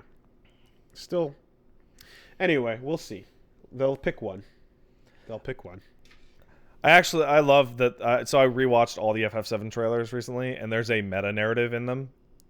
Almost all the dialogue has been chosen to specifically talk either to or about the audience. Which I think is super cool. And the old trailers? All of them. So they're like, they almost all end with like either a preview of things to come way down the line or talking about the audience. The one that sticks out the most clearly is the scene where Tifa is talking to Cloud, and she says, "I'm really glad to have you back, Cloud. Really glad." And then that's the end of the trailer, and it's like, it's about us. Kept you waiting, huh? Yeah. Like the first trailer was straight up just talking about, we kept talking about how we weren't going to do a remake, but now we've made a promise. Yes. Something like that. It's really cool. I assume there will be one more trailer. You're talking about these trailers. Yeah. I thought you were talking about the original release. No, that makes no sense. What are you talking? Yeah, I was confused for a second. Sorry. Okay, you're talking about remake. Yes, the remake trailers are all talking to the audience. Yes. Yeah, it's cool. For sure. I mean, and even fucking Advent Children was all with all the reunion talk. Yeah, was all about that too, right? Yeah. Reunion is a part of the game, but it's also about oh my god, wow. Yeah, so they've always kind of done that. I hope Sephiroth and Cloud kiss. Sephi, Bishy, Cloudy, baby. And they were like, no. No, but then his hair gets in the way. No.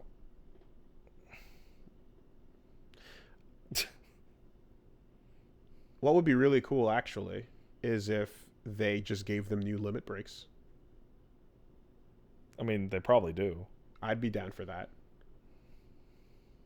I'd be down for, like... You see a lot of the old ones in the trailers, but I'm sure they have new stuff. How cool would it be if you worked up to getting Great Gospel, and then there was, like, 5 more beyond that? And you're like, wait, what? And you could just keep going, and there's other cool shit that's just in there if you feel like doing the work for it. I just realized, because of the way this remake's going to work, Aerith is going to be a much better party member overall. More to do. Yeah. Sure. But also, when you're playing Remake 1, don't worry about leveling her stats too high, because she'll always be useful. Sure. But it'd be really cool to, because that's one thing where it's just like, more special moves, go nuts. Yeah. Have fun. Yeah, do it. Have fun. But when I asked about the fucking Baby Kadaj though, like, the point I'm getting at is like, would you take little nods like, oh, pre-order now and get like Cloud's the new Buster Sword with the fucking multi-blade, or like, you know what I mean, like the newer motorcycle. I don't think they're gonna do that. The sleeveless I think they might outfit. Nah, bunch of. I don't think they're gonna do that. It would kind of bring. You don't want to bring the future back, right? No. You want to keep. Also, especially considering they might nullify that future. You want to keep the current as is, and go forward. The only thing that is guaranteed that Advent Children is for real connected to FF7 is that in the original reveal trailer, when somebody gets into the metro, one of the stops is South Edge. Okay, so world building that came post 7 will be maintained to a degree. That's fine. There's nothing wrong with that. To a degree. There's nothing wrong with that. I don't know. Did you see Dirge of Cerberus? Well, okay, but when you walk into the church, it's gonna look like the church. Yeah, it's gonna look like the church. If it looks like a different church, that'd be like, what? Why? That'd be crazy. You know, it's gonna look like the church. Yeah. But like, it's more so like, are there major ass things that are post 7 that are going to get worked backwards? I would very much like them to keep the Advent Children stuff out of 7 if possible. What about the phone? With the PHS system, you pull out your phone and make a call your party members on your PHS? That shit's so stupid. It's a fucking... Just look at the phone, though. It fell in the water. Buy it. Okay. Well, anyway. Anybody who's... interested. That game looks like it's gonna be good. It looks like it's gonna be fun. Hope so. Behemoth announced Alien Hominid Invasion. Cool. Alien Hominid's cool. Alien Hominid. Everyone remember that? Nope. But it's It cool. was a Flash game. Yeah. Then it turned into their first game that got ported to a bunch of stuff. And it was good. It was good. Yeah. You run, you shoot, you do the alien thing. Well, now it's a new thing. Good. The Behemoth does what the Behemoth does. They have a style. It's consistent. It's very consistent. It's been 20 years, maybe. Yeah, maybe. And they are still doing what they do. So even though I kind of ducked out at the Castle Crashers age, I'm curious to see what this turns into. Alien Hominid Invasion. There's a weird quote coming out of the Kickstarter for 101 in an interview. They said that, quote, Nintendo's kindness allowed them to expand beyond the Wii U. Yes. Which means they had to ask permission. But they just got a straight up thumbs up. Yeah, fuck it. Who cares about 101? Yeah. Are you going to do anything with this? No. Do you have any plans to bring it back? Hell no. Would you mind if... Yeah, whatever. Get out. Sure. Because if... Please just stop talking about 101 in my office. Well, here's the thought, right? Like, how is Nintendo losing money on that? If they're not interested in bringing it to the Switch, then... They're not. They're not losing money on it because the Wii U is not around anymore. So what's the problem, right? So, yeah, that's nice. Just get out of my office. Take your Wonder Red doll with you. Alongside little platformer announcements like that, for those of you interested, Azure Striker Gunvolt is getting dropped on the PS4 in April. Both of them. I hear good things about Part 2, I remember. This is a game where, you know what, you don't need that second screen. You just don't need it. As someone who had my issues with the one that I played, a lot of people did enjoy it. And you know what, this is probably a better way to play it. You know what's a fun experience emulating 3DS games? Man, you almost never need that fucking second screen. Surprising, huh? Like, surprising how much that of a fucking gimmick lasted for years and years and years and years, and like 1 out of 50 games used it really well at all, and other games just it was nothing. Yeah, Brain Age probably the single best implementation. Brain Age was a good one. Phoenix Wright. No, I think like it was useful, but you didn't need it. You didn't need it. No, you didn't need it. You could have just used the pause screen. That's true. I mean, remember, Phoenix Wright's GBA games. Yeah, it's true. It's true. What was... I don't know. There was some... 999. Yeah. 999 was the best use of it. 999 actually made it. It was the best use. Yeah, 999 used it properly. Definitely. WarioWare games were made for it as well. Yeah. That's always... There's always that. Man, 999's so good. Don't you fucking give me that Tweewee shit. No, I'm not going to say the world ends with I don't want to hear Tweewee ever in my life. No Tweewee. No Tweewee in this house. That is not what I wanted. It's an anti-Tweewee household. Boo Tweewee. Boo Tweewee. Fucking terrible. I hate it. What else we got news-wise, man? Well, there's Hurry up, I need to get home and get high. That's fine. I can say that now. Yay. We got the fact that Niitsuma is leaving Capcom. Yeah. Well, as far as I'm concerned, that means Marvel's done for. Well, everybody made sure to point out that he is the producer behind Tatsunoko vs. Capcom, Marvel vs. Capcom 3, Marvel vs. Capcom 3, Ultimate. This is Mr. Marvel. Mr. Tatsunoko. Mr. Versus. Not Infinite. It's true. He did not make Infinite. That is true, ain't it? Yep. So Niitsuma, one of the names that has been a Capcom mainstay for a long time, has left, and he says he's going to continue working in the industry. He'll be a producer elsewhere, but that's the last project, the last fighting game project he worked on was Ultimate. So that guy's good at his job. Yeah. Yes, Niitsuma is the second notable designer of fighting games to left Capcom in recent years. In 2016, Neo G left as well. And Neo G is a name that if you go back to fucking God, like the oldest Capcom versus games, you will see Neo G as a battle planner in the credits. All right, great. Just great. Why does Capcom get to be so successful at multiple parts of its business or whatever, but there's always one genre or series or whatever that they're just fucking it on? Until proven otherwise, fighting games on life support? Yeah, I'd say so. I assume Street Fighter 6 will continue to exist in some form, but what it would actually be and how much money it gets, I don't know. A lot of the old heads are not around anymore, so we'll see.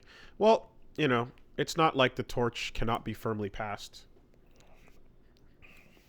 There's a lot of other choices. Arc System Works. Arc System Works is doing fucking... Can we get Arc System Works to just make Street Fighter 6? Arc System... Is that a possibility? You know what? Let Arc System do Arc System Works. Let Arc Sys do Arc Sys. You know? So, But yeah, Niitsuma is a name that we said a lot back in the past, and I've been saying it for a lot of my life, so it's a bit weird and sad because he made good fucking games. Yeah, he produced good fucking games and battle plan and good shit. So anyway, there needs to be somebody on the project of a versus game that says no, don't do that. Make it good. Make it good though instead. He was the one that was a massive fanboy of the Devil May Cry series. Yep. Which is why I believe the priority selection was made for Dante, Trish, and Virgil to all appear as faithful as possible in that franchise. Yeah. Because he was a huge mark for... No, they're getting in. You know? For all of that. So, those selections were him. That's how Devil May Cry got Fire Emblemed into Marvel. Ooh. The English language is fascinating. Isn't it? You can use a bunch of nouns to say a real sentence. Would you like to install a goose that destroys your computer? No, but I think it's cool that other people do. If you feel like it, you can install an untitled goose asshole program. It's not Untitled Goose, though. It will steal your mouse cursor. But this is a thing that you install on your computer, and it steals your cursor, it brings in pictures, it fucks with whatever you're doing. I'm very afraid that this thing will upload dank porns. But it would upload porns that already existed. I don't know. The real fear is to download new and then upload even it. Danker porns. Desktop Goose. If you feel like having a goose fuck with your shit, then you can install Desktop Goose. Shoutouts to Samperson. It's a cool little thing. Yeah, that's fun. Too bad it's not officially branded. Yeah. And last but not least, and this one's more macro discussion. Macro discussion. Let's discuss our macros. You know, GameStop? Yeah. They're not doing too hot. Hell no, they're not. So they're shutting it down all over the place. Well, not yet. However, the current financial reports indicate that compared to the same time in 2018, 27.5% sales decrease currently. And apparently the comparison between this decrease and the same time frame for before Blockbuster shut down, Blockbuster was at 20% when they shuttered down everything up, right? So we are way overboard on that. Yeah. So the CEO of GameStop is more or less saying that it's the console launches and the industry that's to blame. It's digital. It's digital that's to blame. And delayed purchases ahead of anticipated console launches in late 2020. No new hardware to sell. Nothing for the Black Fridays. Oh my God, this is all flat out lies. Their entire business relied on used games. 90 what percent? 95% of it was used game sales. Yeah. It's digital that killed them. Yeah. So. Digital game sales are up to like 40%, 50% or something like that. Of course it is. Now here's the problem, right? As much as I've kind of grown to hate electronics boutique, that's right, let's call it, for what it was. Yeah. This is what it was back in the dirt. Back in the dirt.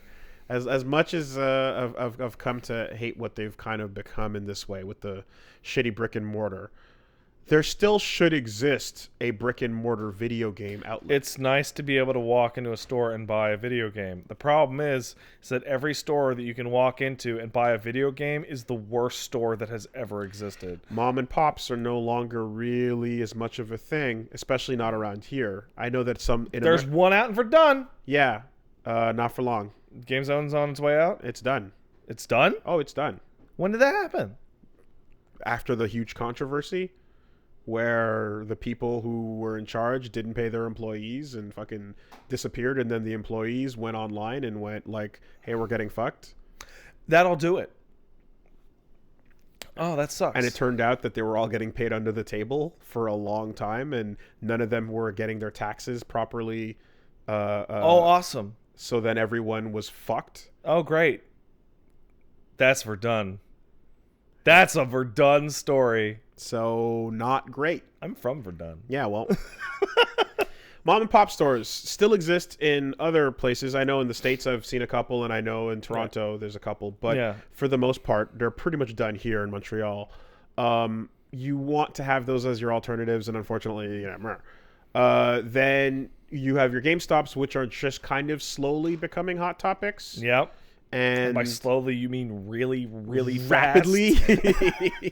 And games took up half of one wall at the last time I went to a GameStop, and then the other 3.5 walls were like dolls and stickers were and just shit. Funko Pops, T-shirts, and gamer lifestyle apparel. So Best Buy continues to exist, though they're constantly getting fucked by Amazon, because you go to the store and then you look at the TV you want to buy, and you buy it on Amazon for cheaper. So the problem I have is, as much as I want to be like, good fucking riddance, if this actually goes the way that it's going, and it eventually does wrap up in about, 12 months or so. Yeah. Right? I'd say a year is a good estimate, yeah. Is it really going to be like a thing like arcades, where it's like, well, there's a couple of really good ones in a couple of certain cities. Yes, that's exactly. But otherwise, video games are gone as far as brick and mortar goes. As far as I'm concerned, we're already at that point right now. Like, yeah, because you're not walking down there, are you? No, are you? No. Then what? It's already done. You want a controller today? Where do you go right now? You go to the Best Buy on St. Catherine. Because they'll have one. Or Amazon. And you'll get it tomorrow. So, like... Yeah. You're right. This is ceremonial. There will need to be at least one Best Buy per city, so that if you want to go buy a TV or whatever and just go buy it, it exists. Yeah. You can't move over entirely to the mail. And yes, there will be that one GameStop open in Alaska. Yeah. Yeah. Sure. But... it pretty much is done. Yeah. Go to Target. We don't have Targets here, guys. Yeah, we do. Didn't they get run out? Yes, they did. Yeah. We don't have Targets here. Yes. They failed so hard that like they fucked everybody. And then Canadian Tire came and took it back. And we're all like, Canadian Tire. Ooh, Canadian Tire is a reliable, love Canadian Tire. I love going to Canadian Tire. Yeah, everyone loves it. Every time you go to Canadian Tire, you got something you needed, and then you get another box cutter to add to the collection. Yeah, that's the one chain we'll all cheer on. Yeah, it's a reliable, good store. Good old Canadian Tire, baby. Never go wrong. Yeah, never go wrong. Want some tires, some plants, a cable, a knife, a hammer, a lamp, and some bathroom tiling, and a koosh ball. Yeah, that's an afternoon. Yep, you're done. How about a bicycle? Placemats. Yeah, and I don't know, an air pump. Yeah, and a new vacuum. Yep, done. Great. All right, good day trip. Canadian Tire. Well, anyway, some fake ass money that you're never going to use. Yeah, so that's it. We're looking at the death knell on GameStop any minute now, and that's going to have a much bigger impact across America. I agree with you entirely. Like, it is going to suck to have a store available not to be there.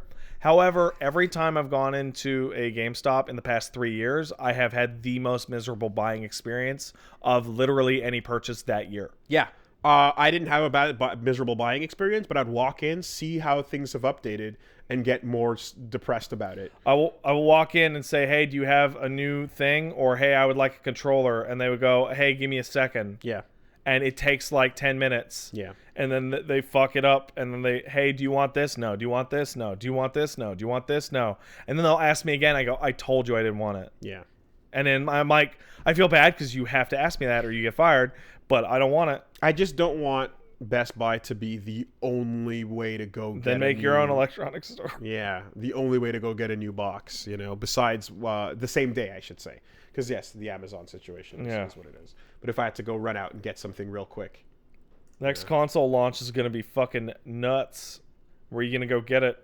Line up at your mailbox. Yeah, line at your mailbox. Yeah. All right. You give it... Yeah, I give it 12 months. Yeah. I give it... Fuck that. I give it before the end of 2020. Oh, that's 11 months. Yes, exactly. Yeah, I give it before the end of the year. That's a good bet. Let's start the clock. See where that goes.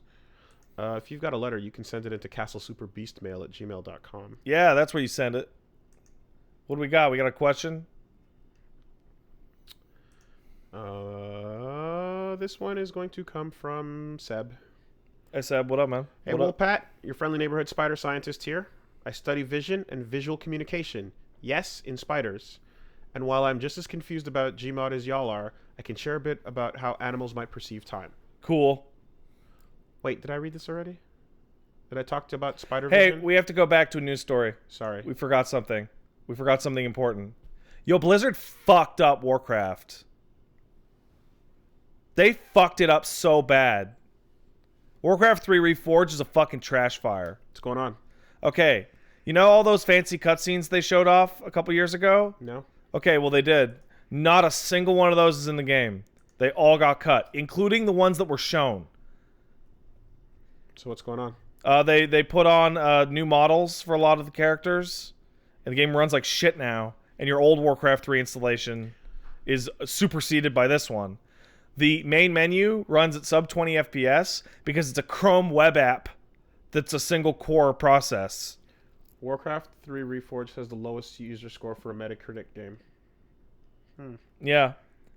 Also, hey, Wooly, people are really mad they don't know how to get refunds. I think I'm going to go on the Blizzard forum and tell people how to get refunds. What do you think would happen to me?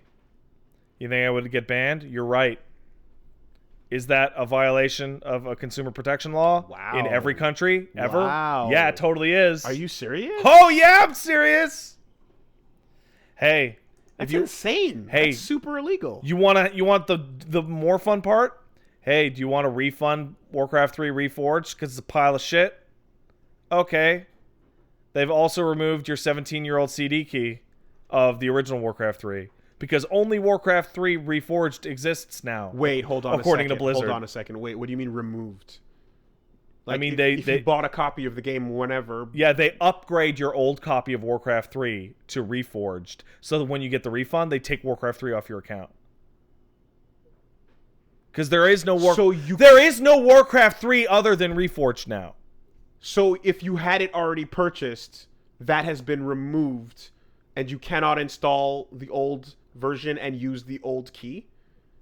Pretty much. Unless you had it physically, I guess? Yeah, so the way it works is that if you have the old version of Warcraft 3, it downloads Reforged automatically when you go to launch it. Okay. And then it hassles you to buy it. Yeah. And goes, hey, you want that Reforged, right? Oh, because it's treating it like it's a fucking graphics pack. So then wait, but then isn't Reforged the new product that's selling? Yeah. But it's being treated like an upgrade pack for Warcraft 3. So if you already owned it, it's a free update? No, it's not a free. It's an upgrade. You pay for the upgrade? Yeah. But then what if you say, no, I don't want to buy it? Then you get to the old version. Then you'll get the old version. Okay. With I think the shittier main menu. Okay, so it's not replacing it. It's just aggressively pushing you towards this thing. Okay. But if you do get it, it does replace it. Yes. You cannot. And then you cannot own both. No, it's Warcraft 3 Reforged. And then if you refund Reforged, they take away your old Warcraft 3. Okay, well then just don't buy it. Yeah, really don't buy it. Yeah, okay. Yo, that refund shit is fraud. Oh, yeah, it's bad. So now they're giving no questions asked refunds. But they take your old Warcraft 3 away from you, too. And there's some line in their EULA that says that Warcraft 3 Reforged is like an upgrade pack or some shit. Okay. Plus, thanks for reminding me, gang. Plus, hey, you know how Dota came out and then Valve took Dota and Blizzard was like, no, you can't do that? And courts were like, yeah, they totally can. You literally did nothing with this ever. Yeah. Well, custom maps on Warcraft 3 have now been hit with a new terms of service, which says you can't use anything copyrighted. I heard about that. Anything you make, we own. I heard about that. That so I did see. A shit ton, in addition to them trying to steal the next Dota from whoever makes it, a shit ton of really popular maps like DPZ maps and stuff like that. They're all KO'd. Yeah. So overall, it's just a way shittier Warcraft 3, all top to bottom. Okay, so new word for the remake that comes out is inferior and removes the original from existence. Reforged. There it is. There you killed it. Reforged. We reforged it and it sucks now. Now, when the remake comes and does what remakes can do, and by being inferior in some cases, not all of them. Obviously, we were just chalk cheering on the good ones. Yeah. But if you get a bad remake that deletes the old one from history, well, yeah, because you no reforged longer it. You don't have the old materials anymore. No, we smelted it down. Yeah. The Reforge. That's. Oh, that is the most upsetting thing in the world. If I cared, I would be so livid. Can you imagine if you got anything I care about, any game I care about, and then you just take it, remove it, and go, no, you have to play this one now. And you're like, this version sucks, dude. Oof. I want a refund. Okay. And then they come to your house and take your PS2 disc out and leave. Yo, you like Rocket Knight? I love Rocket Knight. Guess what? Oh my god, I would stab a bitch. I would stab someone if that happened. Oh my god. Could you imagine? Oh my god. You like Turtles in Time? No. Man. Fuck. Oh man. Oof. Oh, it's so bad. Dude. It's so bad. That's bull. Somebody hit me with a DM the other day, and it was just, it was Aelgard. It was Aelgard hit me with a DM, and just out of it was when the Warcraft shit was going real big. It's like, hey, Pat, that shit you guys read on the Friendcast all those years ago gets funnier every year. The 3 Bs. Blizzard, BioWare, Bethesda. Yeah. Funnier every year. Yeah. Now, apparently, back in, episode 192 or something of the Friendcast, I said something to the effect of, hey, someone is listening to this in 2020. What's it like? Tell us. First month of 2020 looks like shit. Not dude. great. Not great. Looks kind of bad. Hey, man. January was a long year, but we made it.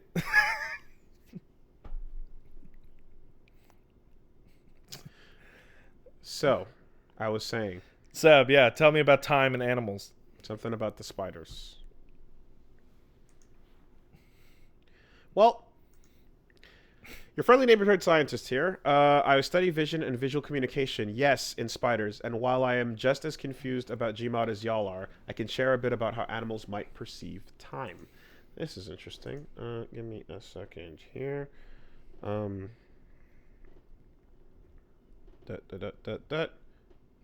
Okay. While it's really hard to determine how animals feel time inside their minds, we can at least figure the limits of how short an event they can observe. Okay, that makes sense. Think Dr. Manhattan or that infamous Flash comic. If you're able to notice very brief events, it means you can experience more stuff happening in the same amount of time, so time can feel much slower. So what's the limiting factor? For animals that, like us, interact with the world through their eyes, one big one, is a frame rate. When the problems inside of the photoreceptor in your cells absorb light, they change shape. When the proteins. Okay. This tells your nerve cells that the light has been detected, but to detect the next photon, the protein needs to reset to its original shape. And how quickly your eyes can do this, in part, determines your eye's frame rate. Okay. Since eyes have evolved multiple times, that's actually a big split in how they do the resetting. In most vertebrates, the cells use some energy to change the protein shape back to the original. But in arthropods, like insects, millipedes, spiders, etc., the cells basically eject the spent protein and load in a fresh one. So it turns out this is much faster, letting the arthropods see at higher frame rates than we do. Okay, so they can perceive shorter events than we do.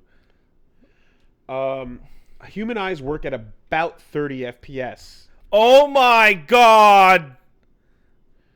But jumping spiders, we think their eyes are working at 80 plus FPS. Oh, man. So they can notice events that are twice or more as fast as we can, meaning that time might feel slower for them. Cool. This means that when I'm showing female spiders different videos of dancing males to see which one she likes best, to understand how they're evolved, we have to export at high FPS and use 120 hertz gaming monitors, or else it feels choppy to the spider. Oh, cool. Thanks for the podcast. I listened to it a lot during my PhD. Feels like I almost have time to still play video games. Oh my god, Paige, relax. It's just fucking spiders. That's interesting. See, the part about this that makes me curious is I'm like, we don't see at 30 FPS. Don't we? A scientist just told you that. But what about the part where I remember this discussion going in such a way where I remember it was like after like 70 to 80 we can't tell the difference. I thought that's what I heard. I remember hearing something along the lines of you can feel all the way up to 70 or 80 and then your brain no longer. Nah, bro, 144, anything below that it's like swimming in molasses. Get out, I got my rig, bro. But I don't know. I'm getting some fucking stupid text messages. I just recited something that I fucking heard like we all do. So yeah, what's the truth on that? Let's find out. The truth is that frame rate is an incredibly poor simulacrum because it's a whole analog system. He's using FPS here as like a understandable baseline. Yeah. See, what we can do is do a quick Google to see what we can find out about what's real or what's not.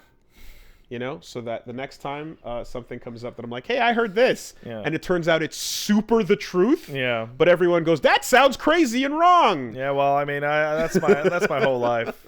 Really. I say something and people go, that's crazy and wrong. Yeah. And then later they discover that I'm a crazy sage. Well, I'm a genius in disguise. Yeah. So, man, I am so smart. All right. So first result here, the myth that quote-unquote eyes can only see 30 frames per second.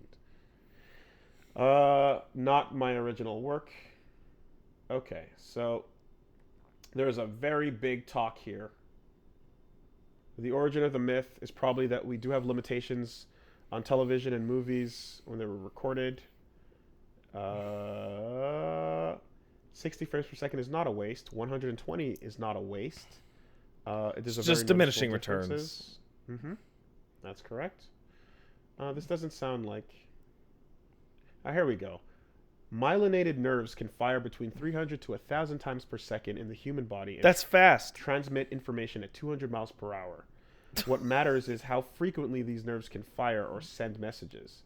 The nerves in your eye are not exempt from this limit. Your eyes can physiologically transmit data that quickly to your eyes and brain. Working together, it can interpret up to 1,000 frames per second. However, we know from experimenting, as well as simple anecdotal evidence, that there's a diminishing return. Okay. So, although the human eye and brain can interpret up to 1,000 frames per second, someone sitting in a chair and actively guessing at how high a frame rate can, on average, interpret is up to about 150 frames per second. That's close to 144. Bruh. Yeah. My rig. It is. The point is that 60 is not a waste, 120 is not a waste. Okay, so you can go super high, but you get those diminishing returns the higher you go. So that sounds like it makes a lot of sense. Quote to leave off on: the USAF, in testing their pilots for visual response time, used a simple test to see if pilots could distinguish small changes in light. In their experiment, a picture of an aircraft was flashed on a screen in a dark room at 1/120th of a second. The pilots were consistently able to see the after image as well as identify the aircraft. This simple, specific situation not only proves the ability to perceive one image within 1/220th of a second, but the ability to interpret higher frames per second. Okay. So, as much as that is interesting in what Seb told us about the spider, unfortunately, Seb, you are incorrect, I would assume.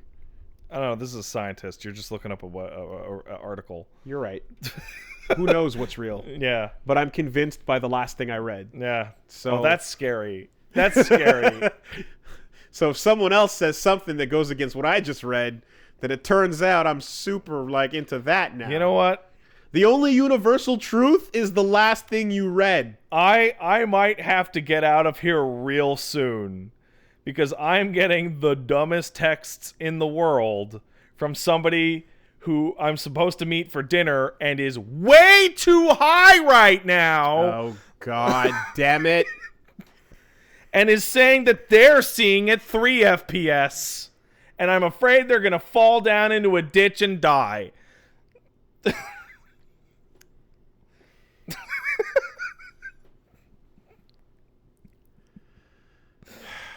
It doesn't work if you get too high, Paige.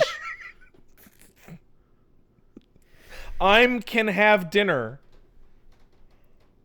Yes, honey, we can still go out to dinner. Just, I'll meet you there soon. Wow. The newfound discovery. I can do this. No, you can't. The newfound discovery that is legal government weed. Ooh, Canada. Yeah, Peach Salvia is a pretty good fucking remix, I think. I asked her if I could make fun of her texts, and she said, I don't understand. Okay. And then I asked again and got the okay, but... Okay, well, good luck and Godspeed on this new chapter. I'm gonna go have a nice dinner with somebody who's gonna, try and eat the tablecloth. Ooh, the textures. So one old billionaire was right. When you look at this example here. It's too much for the white girls. Behold the reefer madness. Yeah. Okay. Well, anyway.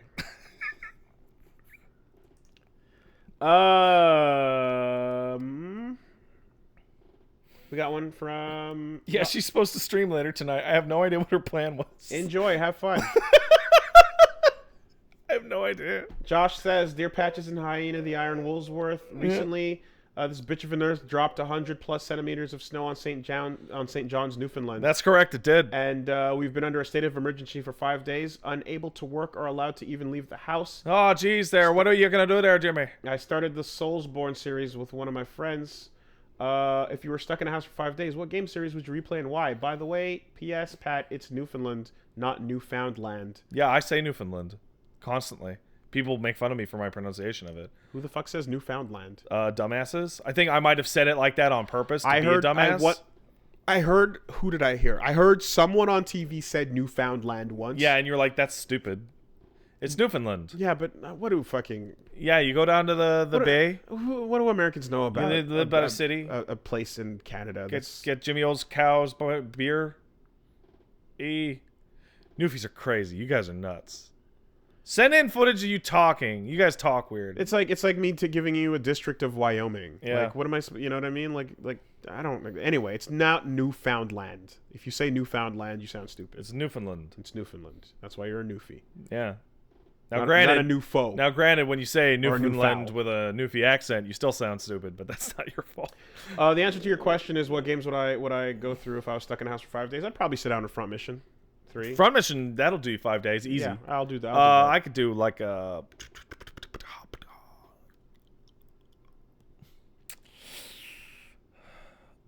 The timing's right. I'd probably sit down with P5 Royale. I wouldn't even be fucking done by the time the snow left. Kevin says, hey, affluent Pat and wealthy wolves, I've found games tastes have gotten more focused as I've gotten older, generally single-player and third-person action games. But as a kid, I played almost every genre, including racing and sports ball. I noticed the same is true of most gamers our age. Now, sports titles are made exclusively for fans of those sports. In general, a lot of genres have no crossover appeal to a casual audience. Yeah. But back in the day, even though I didn't give a shit about racing games, I played a ton of Road Rash. Even though I'd never been snowboarding, I 100%ed SSX. Yep, so totally. It makes me think, what games do you miss, or would you rather see a revival for genres that you might not expect to? AKA, I miss crossover games. Every single sports game and racing game with an arcade focus. Yeah. Every single one. That's exactly it. I played every sports game that came out from the era of 1992 to 1996. Sports and racing games that are not simulators are fantastic, and I would still, to this day, love to go through a bunch of them. In fact, Race Wars exists for that purpose. That is why Race Wars exist. Yes. I think like Fight Night is a cool game that has crossover appeal as a weird new first-person beat-em-up night action thing that's happening. Oh, she's... Hey, over here. She was talking to you. What's going on? When she said, I can do this, she was saying, Wooly, please, I can do this. Oh, God damn it. Because she thought she was texting you. Hey, over here. Hey, okay. That's an after problem for the after. I don't know. It feels like a pretty now problem. Now problems are for the now. After problems are for the after. Okay. Okay? You're an after problem. Deal with the after problem after.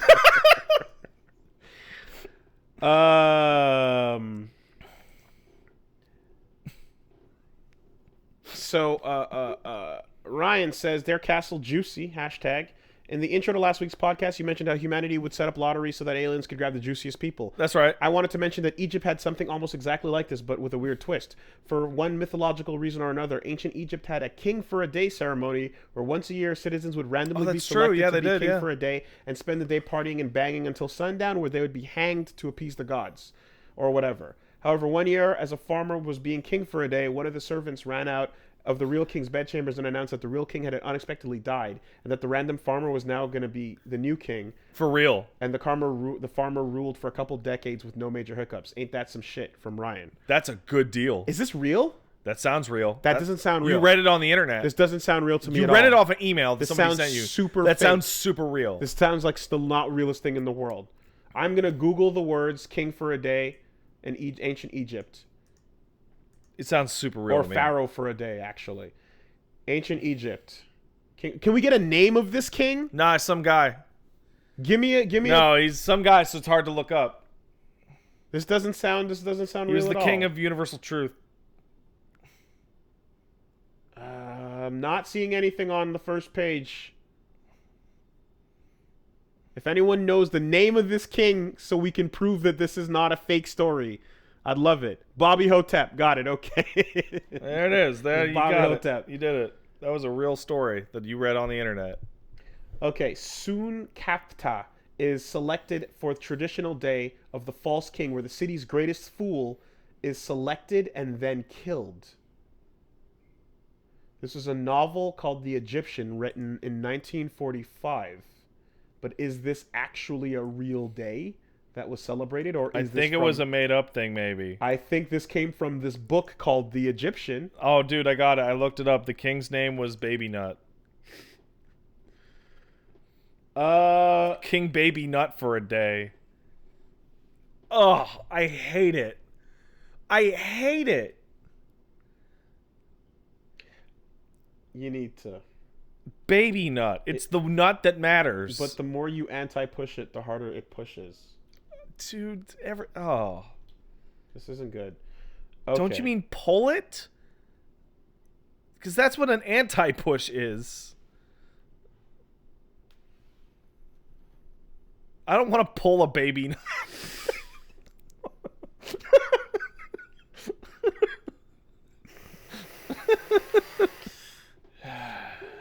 All right. Well, yeah. Thanks for that. That's great. If you pull your baby nut, make sure you just aim it straight down right at the floor. Listen, it sounds like this concept of the traditional day of the false king where the greatest fool is king for a day and then killed. It sounds like this was maybe not a real thing. Sounds like it might have been in this movie called The Egyptian. Oh, it's known for its high-level historical accuracy. Oh, never mind then. Okay. All right. All right. We'll take it there. We'll take it there.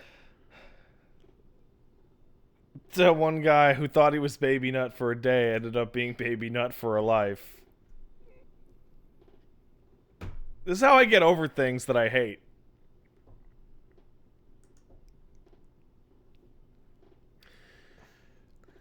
What's going on this week? I'm going to be streaming Resident Evil 4, probably during the afternoons. Over at Angrist Pat, that's me. Okay. That's pretty much it. All right. I will continue, like I said, Death Stranding is going to wrap up this week, and then Spec Ops continues as well. New LP starting on the stream. Of course, YouTube will continue. So that's going to be happening as well. We've got Salt Party going down. Played a couple games for Salt Party on Saturday. That should be coming out as well. And I'm sure everyone might have noticed, but Gone in 60 Seconds does continue. And yeah, Sundays got some new shit dropping. And I guess before clicking that button, just to clarify, because a lot of people seem to be very confused and have a bunch of questions and shit. Yes, that's a real story, but also yes, it matters that it's that real for the bit to work as good as possible. So, take that as you will. Is the future problem becoming a now problem? I gotta. She's not answering her text. Okay, I gotta get it's out about into to the become street a now problem and find this woman in a ditch.